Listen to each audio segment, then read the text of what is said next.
നമസ്കാരം. എഡിറ്റേഴ്സ് അവറിലേക്ക് സ്വാഗതം. ആദ്യം പ്രധാന വാർത്തകൾ. ISL മൂന്നാം പതിപ്പിന്റെ കലാശ പോരാട്ടത്തിനൊരുങ്ങി കൊച്ചി.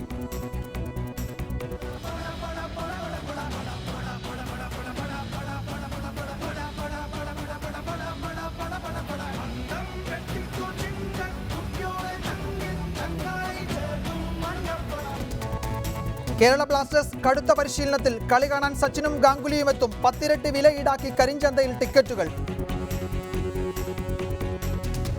ജമ്മുകാശ്മീരിലെ പാമ്പോണിൽ ഭീകരാക്രമണം. 3 സൈനികർ കൊല്ലപ്പെട്ടു. ആക്രമണം നടത്തിയത് സൈനിക വാഹന വ്യൂഹത്തിന് നേരെ. ഭീകരർക്കായി സൈന്യം തെരച്ചിൽ നടത്തുന്നു. കോൺഗ്രസിനെ പ്രതിരോധത്തിലാക്കി നാഷണൽ ഹെറാൾഡ് കേസിലെ ഭൂമി കൈമാറ്റത്തിൽ CBI അന്വേഷണം. റോബർട്ട് വദ്ര ഉൾപ്പെട്ട ഭൂമി ഇടപാട് കേസ് സ്റ്റേ ചെയ്യാൻ രാജസ്ഥാൻ ഹൈക്കോടതി വിസമ്മതിച്ചു. അഗസ്റ്റ വെസ്റ്റ്ലാൻഡ് അഴിമതി കേസിൽ പുനർവിചാരണയ്ക്ക് ഇറ്റാലിയൻ പരമോന്നത കോടതിയുടെ ഉത്തരവ്. രാജ്യത്ത് കള്ളപ്പണവേട്ട ഊർജിതം. ആദായനികുതി വകുപ്പും എൻഫോഴ്സ്മെന്റും വ്യാപക പരിശോധന നടത്തുന്നു. വ്യാജ അക്കൗണ്ട് കണ്ടെത്തിയ ആക്സിസ് ബാങ്ക് ദില്ലി ബ്രാഞ്ചിനെതിരെ കേസ്. കള്ളപ്പണം വെളിപ്പെടുത്താനുള്ള കേന്ദ്ര പദ്ധതിക്ക് തുടക്കം. സംസ്ഥാനത്ത് സ്വകാര്യ ബസ് സമരം വരുന്നു. ഇന്ധനവില കൂട്ടിയ പശ്ചാത്തലത്തിൽ ചാർജ് വർധന വേണമെന്ന ആവശ്യം. തിങ്കളാഴ്ച ഗതാഗത വകുപ്പ് മന്ത്രിയുമായി ചർച്ച. തീരുമാനമുണ്ടായില്ലെങ്കിൽ അനിശ്ചിതകാല സമരം. എഡിറ്റേഴ്സ് അവറിലേക്ക് വിശദമായി. ISL മൂന്നാം പതിപ്പിന്റെ കലാശ പോരാട്ടത്തിന് കൊച്ചി ഒരുങ്ങിക്കഴിഞ്ഞു. ഇന്ന് പരിശീലനത്തിനിറങ്ങിയ ടീമുകൾ അവസാനവട്ട തന്ത്രങ്ങൾ മെനയുന്നതിന്റെ തിരക്കിലാണ്. അതേസമയം കളി കാണാൻ ടിക്കറ്റിനായി ആരാധകർ നെട്ടോട്ടമോടുകയാണ്. ഇന്ത്യൻ സൂപ്പർ ലീഗിന്റെ മൂന്നാം പതിപ്പിന്റെ കിരീട പോരാട്ടത്തിന് ഇനി മണിക്കൂറുകൾ മാത്രമാണ് ശേഷിക്കുന്നത്.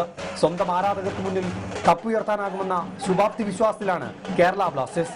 എന്നാൽ രണ്ടാം കിരീട നേട്ടത്തോടെ ISL കണ്ട ഏറ്റവും മികച്ച ടീം തങ്ങളാണെന്ന് തെളിയിക്കാൻ ഒരുങ്ങുകയാണ് അത്ലറ്റിക്കോ ഡി കൊൽക്കത്ത. ഇന്നലെ കൊച്ചിയിലെത്തിയ ബ്ലാസ്റ്റേഴ്സ് താരങ്ങൾ ഇന്ന് രാവിലെ പരിശീലനം നടത്തി. തൃപ്പൂണിത്തറ ചോയ്സ് സ്കൂളിന്റെ ഗ്രൗണ്ടിലായിരുന്നു മഞ്ഞപ്പടയുടെ പരിശീലനം. സെമിഫൈനലിൽ 2 മഞ്ഞക്കാർഡുകൾ കണ്ട ഹൊസു പ്രീറ്റോയ്ക്ക് പകരം ആര് കളിക്കുമെന്നത് ഇപ്പോഴും വ്യക്തമല്ല. പരിശീലകൻ സ്റ്റീവ് കോപ്പൽ കരിഞ്ഞാൽ മലയാളി താരം റിനോ ആന്റോ നാളെ ബൂട്ട് കെട്ടും. In the final, we're grateful to be in the final. After 3 games, again, I go back and say we had 1 point. So for us to be in the final, we're grateful, we're pleased, and we want to try and do our best to lift the trophy. And physically, we'll be as well prepared as we can be for a big occasion. ഇന്ന് കൊച്ചിയിലെത്തിയ Atletico de Kolkata താരങ്ങൾ വൈകിട്ട് പരിശീലനം നടത്തി. Ian ഹ്യൂമും ഹെൽഡർ പോസ്റ്റിഗയും അടങ്ങുന്ന പ്രമുഖ താരങ്ങൾ ഇന്ന് പരിശീലനത്തിൽ പങ്കെടുത്തു. അതേസമയം മത്സരം നേരിൽ കാണാനുള്ള ടിക്കറ്റിനായി ആരാധകർ നെട്ടോട്ടമോടുകയാണ്. ഇതിനിടെ മാച്ച് ടിക്കറ്റുകൾ കരിഞ്ചന്തയിൽ വിറ്റ 3 പേരെ പാലാരിവട്ടം പോലീസ് കസ്റ്റഡിയിലെടുത്തു. കളി കാണാൻ ക്രിക്കറ്റ് ദൈവങ്ങളായ സച്ചിൻ ടെണ്ടുൽക്കറും സൗരവ് ഗാംഗുലിയും നാളെ കൊച്ചിയിലെത്തുന്നതോടെ അറബിക്കടലിന്റെ റാണി ആവേശക്കടലാകും. ISLന്റെ കലാശക്കൊട്ടിന് കൊച്ചി ഒരുങ്ങിക്കഴിഞ്ഞു. ടിക്കറ്റിനായുള്ള ആരാധകരുടെ നെട്ടോട്ടം തുടരുകയാണ്. കൊച്ചിയിൽ നിന്നും ക്യാമറമാൻ പ്രദീപ് കുമ്പിടിക്കൊപ്പം രഞ്ജു മത്തായി, ടീം റിപ്പോർട്ടർ. കേരളത്തിൻ്റെ സാധ്യതകളും നല്ലൊരു മത്സരം കാണാൻ തയ്യാറായിരിക്കുന്ന പ്രേക്ഷകരുടെയും ഒരു പ്രത്യേക പതിപ്പാണ് ഇന്നത്തെ എഡിറ്റേഴ്സ് അവറിൽ നമ്മൾ ഉദ്ദേശിക്കുന്നത്. ഈ ഘട്ടത്തിൽ നമ്മളോടൊപ്പം ചേരുന്നത് മുൻ ഇന്ത്യൻ താരവും കോച്ചുമായ VP ഷാജി, പന്ന്യൻ രവീന്ദ്രൻ, ഒപ്പം ഷാഫി പറമ്പിൽ, അതുപോലെ മറ്റു പ്രമുഖരെയും നമ്മൾ ഈ ചർച്ചയിൽ പ്രതീക്ഷിക്കുന്നുണ്ട്. ആദ്യം ശ്രീ പന്ന്യൻ രവീന്ദ്രൻ, ആര് ജയിക്കുമെന്നൊരു ചോദ്യത്തിന് ഇപ്പോൾ വലിയ പ്രസക്തിയൊന്നുമില്ല. പക്ഷേ നാളെ നമുക്കൊരു നല്ല മത്സരം കാണാമെന്ന കാര്യത്തിൽ ഒരു സംശയവും ഈ ഘട്ടത്തിലില്ല. താങ്കൾ നാളത്തെ ഫൈനലിനെ എങ്ങനെയാണ് പ്രതീക്ഷിക്കുന്നത്? ആ മത്സരം എങ്ങനെയായിരിക്കുമെന്നാണ് താങ്കൾ കരുതുന്നത്?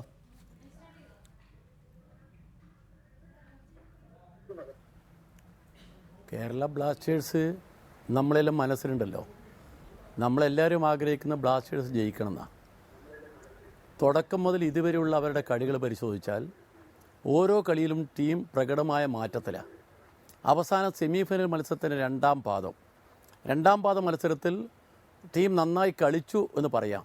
പക്ഷേ 10 പേരിലെ ഡൽഹി അതിനേക്കാളും നന്നായി കളിച്ചു എന്നുള്ളൊരു സത്യമാണ്. അവസാനമായി നമ്മൾ പെനാൽറ്റി ഷൂട്ടൗട്ടിൽ നമ്മൾ ജയിച്ചു വന്നു. നമ്മളെ കളിയിൽ മെച്ചപ്പെടുന്നുണ്ട്.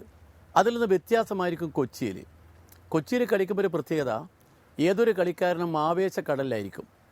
10,000 വരുന്ന മഞ്ഞപ്പട, അവരുടെ ആവേശം, ആ സ്റ്റേഡിയത്തിൽ നിറഞ്ഞു നിൽക്കുന്ന മിന്നിക്കൊണ്ടിരിക്കുന്ന മൊബൈൽ ഫോണിൻ്റെ ലൈറ്റ്, ഇതൊക്കെ ആ ഗ്രൗണ്ടിൻ്റെ ഒരു പ്രത്യേകതയാണ്. അത് കളിക്കാരെയും സ്വാധീനിക്കുമെന്ന കാര്യത്തിൽ തർക്കമില്ല. അതുകൊണ്ട് കൊച്ചിയിലെ മത്സരത്തിൽ നമുക്ക് പ്രതീക്ഷിക്കാം കേരള ബ്ലാസ്റ്റേഴ്സിന് ജയിക്കാൻ എല്ലാ ചാൻസ് ഉണ്ടെന്നാണ് എനിക്ക് തോന്നുന്നത്. ജയിക്കാൻ പറ്റിയ പ്രത്യേകത നമ്മളെ ഫോർവേഡിൻ്റെ കരുത്ത് തന്നെയാണ്. അതിലേറ്റവും കൂടുതൽ നന്നായി കളിക്കുന്ന ഒരു കളിക്കാരൻ കേരളീയൻ തന്നെയാണ് വിനീത് നമുക്ക് വിട്ടുകൊണ്ടൊരു കളിയില്ല. റഫീഖ് ഉണ്ട്, അതുപോലെ റാഫി ഉണ്ട്. റാഫി ഇടയ്ക്ക് ഒരുപാട് മങ്ങിപ്പോയി. പക്ഷേ ഈ കളിയിൽ റാഫി നന്നാകുമെന്നാണ് എൻ്റെ പ്രതീക്ഷ. അതിന് പുറമെ വിദേശ താരങ്ങളും സ്വദേശ താരങ്ങളും ഒരുമിച്ച് വരുമ്പോൾ നമുക്ക് ആ മത്സരത്തിൻ്റെ ഘടനയെക്കുറിച്ചൊരു ധാരണയുണ്ട്. അപ്പുറത്ത് നമ്മൾ ഭയപ്പെടേണ്ട ഒരു കളിക്കാരുണ്ടെന്നാണ് എനിക്ക് തോന്നുന്നത്. നമ്മളെ കൂടെ ആദ്യം കളിച്ച ഹ്യൂം അപകടകാരിയായ ഒരു ഫോർവേഡാണ്. അദ്ദേഹം മിഡ്ഫീൽഡറാണ്, എന്നാൽ ഫോർവേഡുമാണ്. ഏത് സമയത്തും കാലിൽ പന്ത് കിട്ടിയാൽ കാലിൽ ഒരു കാന്തം പിടിച്ച പോലെ പന്തുമായി പോകുന്ന ഒരു കളിക്കാരനാണ് നമ്മുടെ ഈ പറയുന്ന ഹ്യൂം. ആ ഹ്യൂമിനെ ഭയപ്പെടണം. നമ്മൾ ശരിക്കും ശ്രദ്ധിച്ച് കളിച്ചില്ലെങ്കിൽ ഡിഫൻസ് പലപ്പോഴും പതറിപ്പോകുന്നു. ആ പതറിച്ച് ഒഴിവാക്കണം. കഴിഞ്ഞ കളിയിൽ നന്ദി തന്നെ പിഴച്ചു പോയി. ആ പിഴവാണ് നമുക്ക് ഒരിക്കലും വന്നുകൂടാത്തൊരു ഗോൾ കൂടി വന്നത്. അതുകൊണ്ട് ഇത്തവണ നമ്മൾ നന്നായി ശ്രമിച്ചാൽ നമുക്ക് ഇത്തവണ 3-ാം പതിപ്പിൽ കേരളത്തിന് വിജയം നേടാൻ കഴിയുമെന്നാണ് എൻ്റെ പ്രതീക്ഷ. ഫസ്റ്റിൽ നമ്മൾ ഫൈനലിൽ തോറ്റുപോയി. മാത്രമല്ല ഈ കളിക്ക് മറ്റൊരു പ്രത്യേകതയുണ്ട്. കൽക്കത്തയും കേരളവുമായി ഏറ്റുമുട്ടുന്നത്. കൽക്കത്ത ഇന്ത്യൻ ഫുട്ബോളിൻ്റെ ജന്മഭൂമിയാണ്. കേരളം കളിത്തൊട്ടില്ല. ഇത് രണ്ടും തമ്മിൽ ഏറ്റുമുട്ടുമ്പോൾ ആ കളിക്ക് പ്രത്യേക ചാരുതയുണ്ട് താനും. ആ ചാരുത കൂടി കളിയുടെ ആവേശത്തിന് ഒരു ഘടകമായിരിക്കും എന്നാണ് എനിക്ക് തോന്നുന്നത്. കൽക്കത്തയെ കൽക്കത്തയെ കടന്ന് ജയിക്കാനുള്ള കഴിവ് നമ്മുടെ ടീമിനുണ്ട്. അത് പ്രയോഗിക്കുമെങ്കിൽ ജയം നമ്മുടെ ഭാഗത്താണെന്ന് എൻ്റെ പ്രതീക്ഷ. ശരി, ഞാൻ താങ്കളിലേക്ക് വരാം. ശ്രീ ഷാഫി പറമ്പിൽ, താങ്കളുടെ മനസ്സ് എങ്ങനെയാണ്? കേരളത്തിൻ്റെ സാധ്യതകൾ താങ്കൾ എങ്ങനെയാണ് വിലയിരുത്തുന്നത്? നമ്മളെ സംബന്ധിച്ചിടത്തോളം ഈ സീസണിൽ എല്ലായ്പ്പോഴും വളരെ സ്ഥിരത പ്രകടിപ്പിച്ച ഒരു ടീമിനോടാണ് നമ്മൾ നാളെ ഏറ്റുമുട്ടാൻ പോകുന്നത്. ഹോം മാച്ചിൽ മാത്രം നന്നായി കളിക്കുകയും എവേ മാച്ചുകളിൽ എന്നാൽ കാര്യമായി കളിക്കാതിരിക്കുകയും ചെയ്യുക എന്നത് കേരളത്തിൻ്റെ ഒരു ശീലമായി കഴിഞ്ഞു. നമ്മളത് കണ്ടതാണ്. നാളെ ഒരു ഹോം മാച്ചാണ്. ആർത്തലയ്ക്കുന്ന 10,000-കണക്കിന് കാണികളുടെ മുന്നിലാണ് കേരളം നാളെ മത്സരത്തിന് ഇറങ്ങുന്നത്. അതാണ് അഡ്വാൻറ്റേജ്. അതിൻ്റെ അഡ്വാൻറ്റേജ് അത് മാത്രമാണെന്ന് വേണമെങ്കിൽ നമുക്ക് പറയാം കൊൽക്കത്തയോട് നമ്മൾ ഏറ്റുമുട്ടുമ്പോൾ. താങ്കൾ നാളത്തെ മത്സരത്തെ എങ്ങനെ വിലയിരുത്താനാണ് ആഗ്രഹിക്കുന്നത്?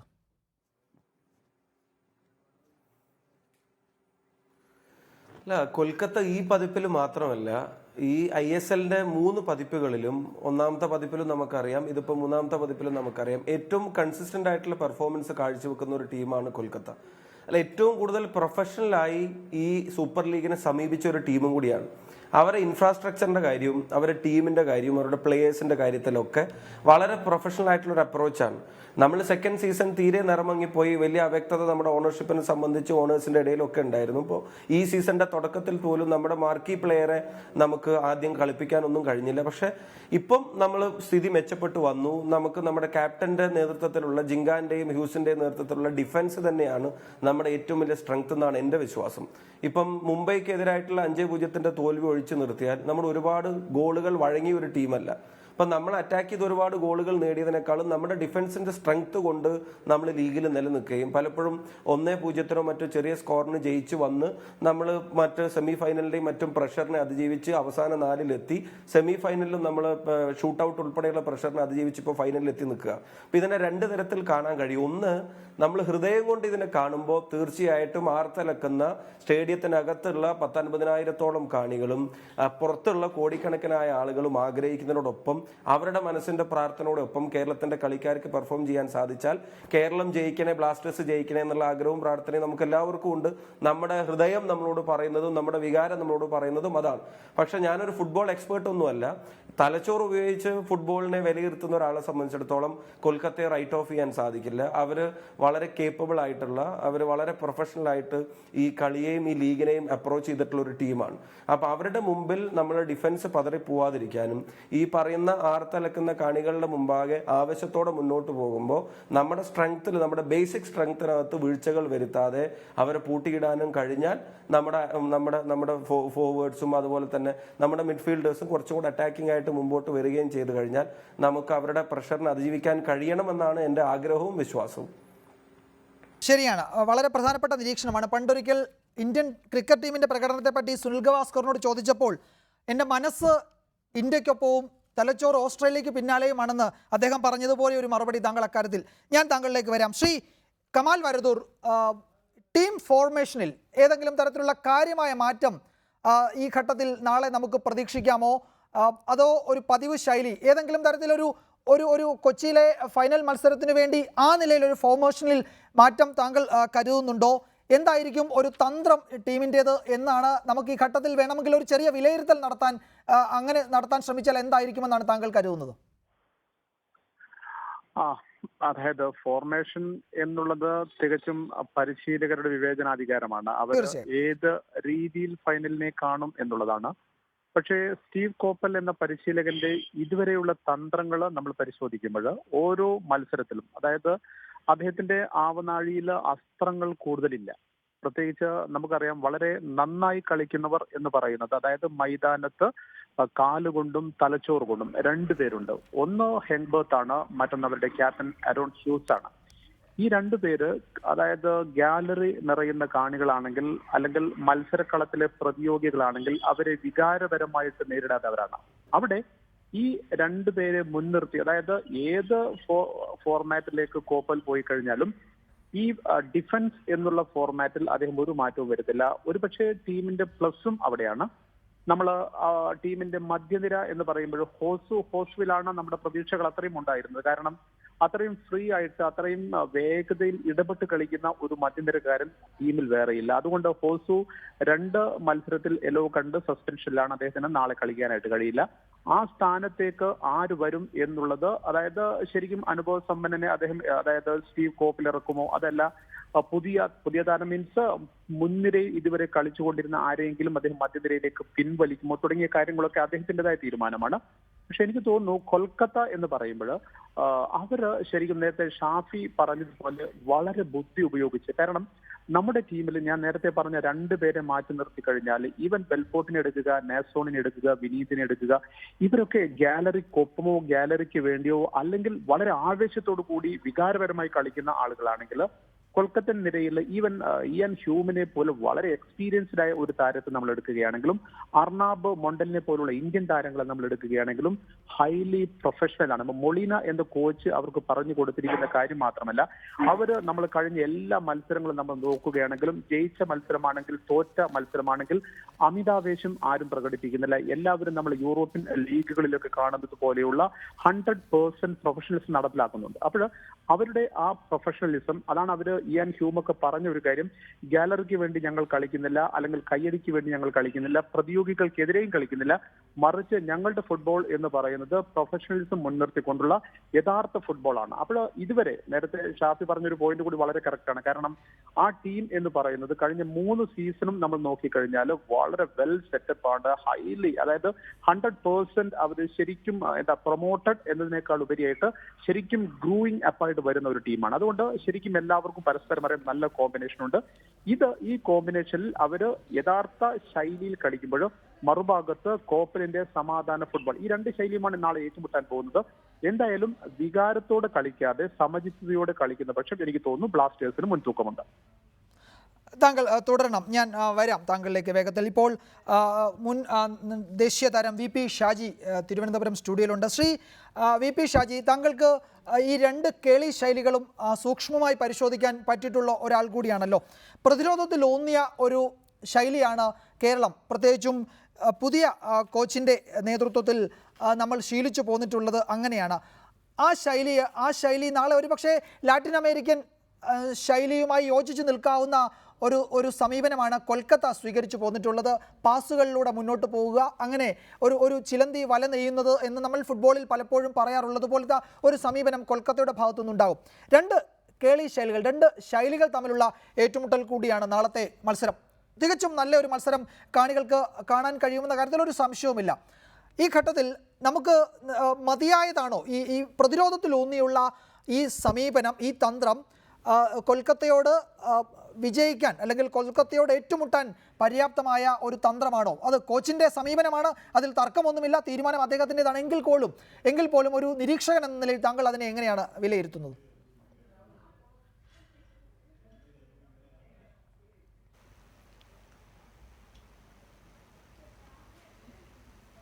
കേരള കോച്ച് സ്റ്റീവ് കോപ്പലിൻ്റെ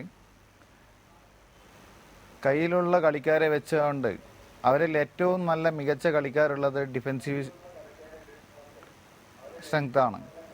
അതുകൊണ്ട് തന്നെ അധിക സമയവും ഡിഫൻസീവിൽ കേന്ദ്രീകരിച്ചുകൊണ്ട് കിട്ടുന്ന ബോളിൽ അറ്റാക്ക് ചെയ്ത് ഒരു ഗോളൊക്കെ സ്കോർ ചെയ്തുകൊണ്ട് ആ ടീമിനെ നിലനിർത്തുക എന്നുള്ളത് തന്നെയാണ്. അതേസമയം കൊൽക്കത്ത കളിക്കുന്നത് ചെറിയ ചെറിയ പാസുകളിലൂടെ ശരിക്കും പറഞ്ഞാൽ ഒരു ലാറ്റിൻ അമേരിക്കൻ ശൈലി തന്നെയാണ്. അവർ ഓൾ ഔട്ട് കളിക്കുകയാണ്. ഈ 3 വർഷത്തെ ISL ചരിത്രത്തിൽ 2 വർഷം ഫൈനലെത്തുക എന്ന് പറഞ്ഞാൽ ആ ടീമിനെ സംബന്ധിച്ചിടത്തോളം ഏറ്റവും നല്ല ഫുട്ബോൾ കളിച്ചുകൊണ്ടിരിക്കുകയാണ്. അതിന് കൽക്കത്തയ്ക്ക് എതിരായിട്ട് കളിക്കുന്ന കേരള ബ്ലാസ്റ്റേഴ്സിനാകട്ടെ 12ാമനായി കേരളത്തിലെ കാണികളുമുണ്ട് കൂടെ.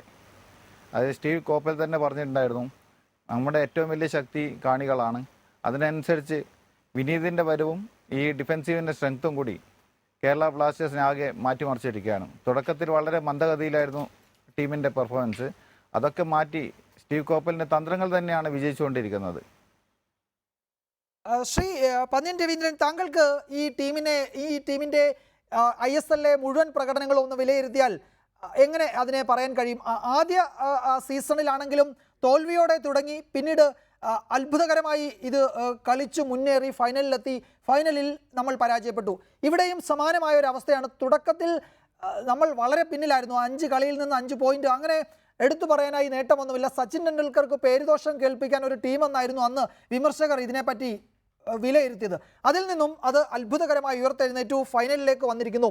ഹോം മാച്ചുകളിൽ നിന്ന് ലഭിച്ച 18 പോയിന്റാണ് ഈ ടീമിൻ്റെ ഫൈനലിലേക്കുള്ള യാത്ര സുഗമമാക്കിയത്. അതിനപ്പുറത്തേക്ക് ഈ ടീമിനെ വിലയിരുത്തുമ്പോൾ എത്രത്തോളം സന്തുലിതമായൊരു ടീമാണ് നമ്മളുടേത് എന്ന് പറയാൻ കഴിയും?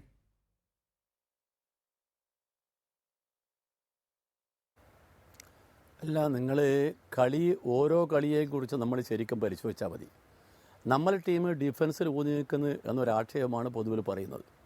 എന്നാൽ ഡിഫൻസിൽ ഊന്നി നിൽക്കുമ്പോൾ തന്നെ നമ്മൾ ഒത്തു കളിച്ചാൽ നമ്മൾ ഓഫൻസിൽ നന്നായി പോരാടിയിട്ടുണ്ട്, ജയിച്ചിട്ടുണ്ട്. ഉദാഹരണം ഞാൻ പറയാം, നമ്മൾ തോറ്റു നിൽക്കുമ്പോൾ 3 മിനിറ്റ് വ്യത്യാസത്തിലാണ് നമ്മൾ ഗോളടിച്ചത്. 3 മിനിറ്റ് നമ്മൾ അവസാന ഘട്ടത്തിൽ ഗോളടിച്ചേ മതിയാവുമെന്ന് വന്നപ്പം ഒരുമിച്ച് കൂട്ടായി കയറി നമ്മൾ ഗോളടിച്ചിട്ടുണ്ട്. നമ്മുടെ ടീമിന് കളിക്കാനുള്ള കഴിവുണ്ട്, കളിക്കാൻ പറ്റുന്ന ടീമാണ്. 2 സൈഡ് ലെഫ്റ്റ് എക്സ്ട്രീമിൽ നിന്നും റൈറ്റ് എക്സ്ട്രീമിൽ നിന്നും വരുന്ന ബോളുകൾ, ആ ബോളുകളാണ് നമ്മുടെ മൈതാനത്ത് പ്രധാനമായും കളിയുടെ നിർണായക ഘടകമാവുന്നത്. അതിലൊന്നാണ് നമ്മളെ വിനീത്. മറ്റൊന്ന് നമ്മൾ പലപ്പോഴും ഷാഫിയെ കാണാം, അല്ലെങ്കിൽ റഫീഖിനെ കാണാം, അതുമല്ലെങ്കിൽ നമ്മളെ ജർമ്മനെ കാണാം. നമുക്ക് ഈ കളിക്കാരൊക്കെ നമ്മൾ നിസ്സാരമായ കളിക്കാരല്ല, നമ്മുടെ കളിക്കാർ കൊള്ളാവുന്ന കളിക്കാരാണ്. അതിന് പുറമെ ജിങ്കാൻ എന്ന് പറയുന്ന ഡിഫൻഡർ, ആ ഡിഫൻഡർ പലപ്പോഴും എതിർ ഗോൾ പോസ്റ്റിന് അതിനടുത്ത് വരെ പന്തുമായി വരുന്നതാണ്. കളിക്കാർ മോശക്കാരല്ല, കളിക്കാർ നല്ല കളിക്കാരാണ്. നമ്മളൊരു ടീം സെറ്റായി വന്നില്ല എന്നുള്ളത് അപകടം. ആ അപകടം നമ്മൾ എവിടം വരെ എത്തി? നമ്മൾ നല്ല തോൽവി തോക്കുന്ന ഘട്ടം വരെ എത്തി. എന്ന് പറഞ്ഞാൽ നമ്മൾ ഇത്ര വലിയ മാർജിനെ തോറ്റത്, എനിക്ക് വേൾഡ് കപ്പിൽ ബ്രസീൽ തോറ്റ പോലെ തോറ്റത്. ആ തോറ്റപ്പോൾ നമ്മൾ നെഞ്ച് കുടുങ്ങിപ്പോയി, വിഷമായി.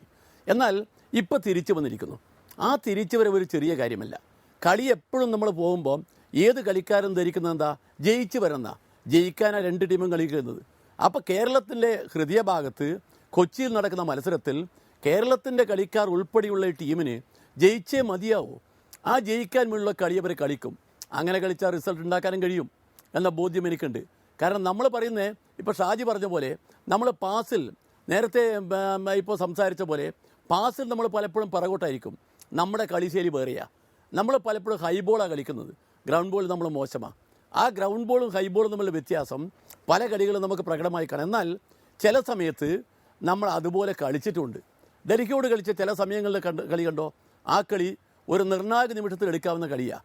അങ്ങനെ കളിക്കാൻ പറ്റുന്ന ഒരു ടീം, അതുപോലെ നമുക്ക് വിശ്വസിക്കാൻ പറ്റുന്ന ഒരു ഗോളിയാണ്. കഴിഞ്ഞ തവണ നമുക്ക് അബദ്ധം പറ്റിയെന്നുള്ളത് ശരി, പക്ഷേ പെനാൽറ്റി ഒരു ബോൾ അദ്ദേഹം സേവ് ചെയ്തതോടുകൂടി അദ്ദേഹം കുറേ കൂടി മുമ്പിൽ വന്ന്. നന്ദി എന്ന ഗോൾ കീപ്പർ, ഡിഫൻസ്, നല്ല മിഡ്ഫീൽഡിൽ കളിക്കുന്ന നല്ല കളിക്കാർ ഒക്കെ കൂടി ചേരുമ്പോൾ ഈ ടീം മോശമാണ് എന്ന് വിലയിരുത്താൻ പറ്റില്ല. കൽക്കത്ത പഴയ പാരമ്പര്യ ടീമാണ്, പാരമ്പര്യമൊക്കെ ശരിയാണ്. ആ പാരമ്പര്യം എല്ലാ സമയത്തും ഒരുപോലെ നിർവഹിക്കാൻ കഴിയുമോ? ISL ഓരോ ഘട്ടം കഴിയുമ്പോൾ മാറി മാറി വരില്ലേ? ഇത്തവണ ISLൻ്റെ ടീം വന്നപ്പം കേരള ടീമിനെ കുറിച്ച് നമ്മൾ പറഞ്ഞതെന്താ? ഈ കളിക്കാരെ വെച്ചൊന്നും പോകാൻ കഴിയില്ലെന്നാ. എന്നാൽ കളിച്ച് വളർന്ന് വന്ന് അതൊരു നിസ്സാര കാര്യമില്ല. വിനീത് വന്നപ്പോൾ പ്രകടമായ മാറ്റം ഉണ്ടായി. ആ മാറ്റം വിനീത് പുറത്തു പോയി കളിച്ചതിൻ്റെ ഒരു ആവേശം കൂടി ഉണ്ട് അതിൽ. അതുകൂടി ചേരുമ്പം നമുക്ക് ഒരു കണക്കിലും ഭയപ്പെടേണ്ട കാര്യമില്ല. കളിക്കാർ ഭയക്കാതെ കളിച്ചാൽ, ഞാൻ ഓർക്കുവാണ് ഇറാനുമായി ഇന്ത്യ കളിച്ച Asian games football, Delhi football. ആ ഡൽഹി ഫുട്ബോളിൽ പണ്ഡിറ്റ് ജവഹർലാൽ നെഹ്റു വന്ന് കളിക്കാർ പുറത്ത് കെട്ടിയിട്ട് പറഞ്ഞോ കളിച്ചോ ജയിക്കാമെന്ന്. അവരെല്ലാവരും ജയിച്ചു വന്ന് അതൊരു പാരമ്പര്യമാണ്, അത് ഇന്ത്യൻ പാരമ്പര്യമാണ്. ആ പാരമ്പര്യം നമുക്ക് ഉപയോഗിക്കാൻ കഴിയും.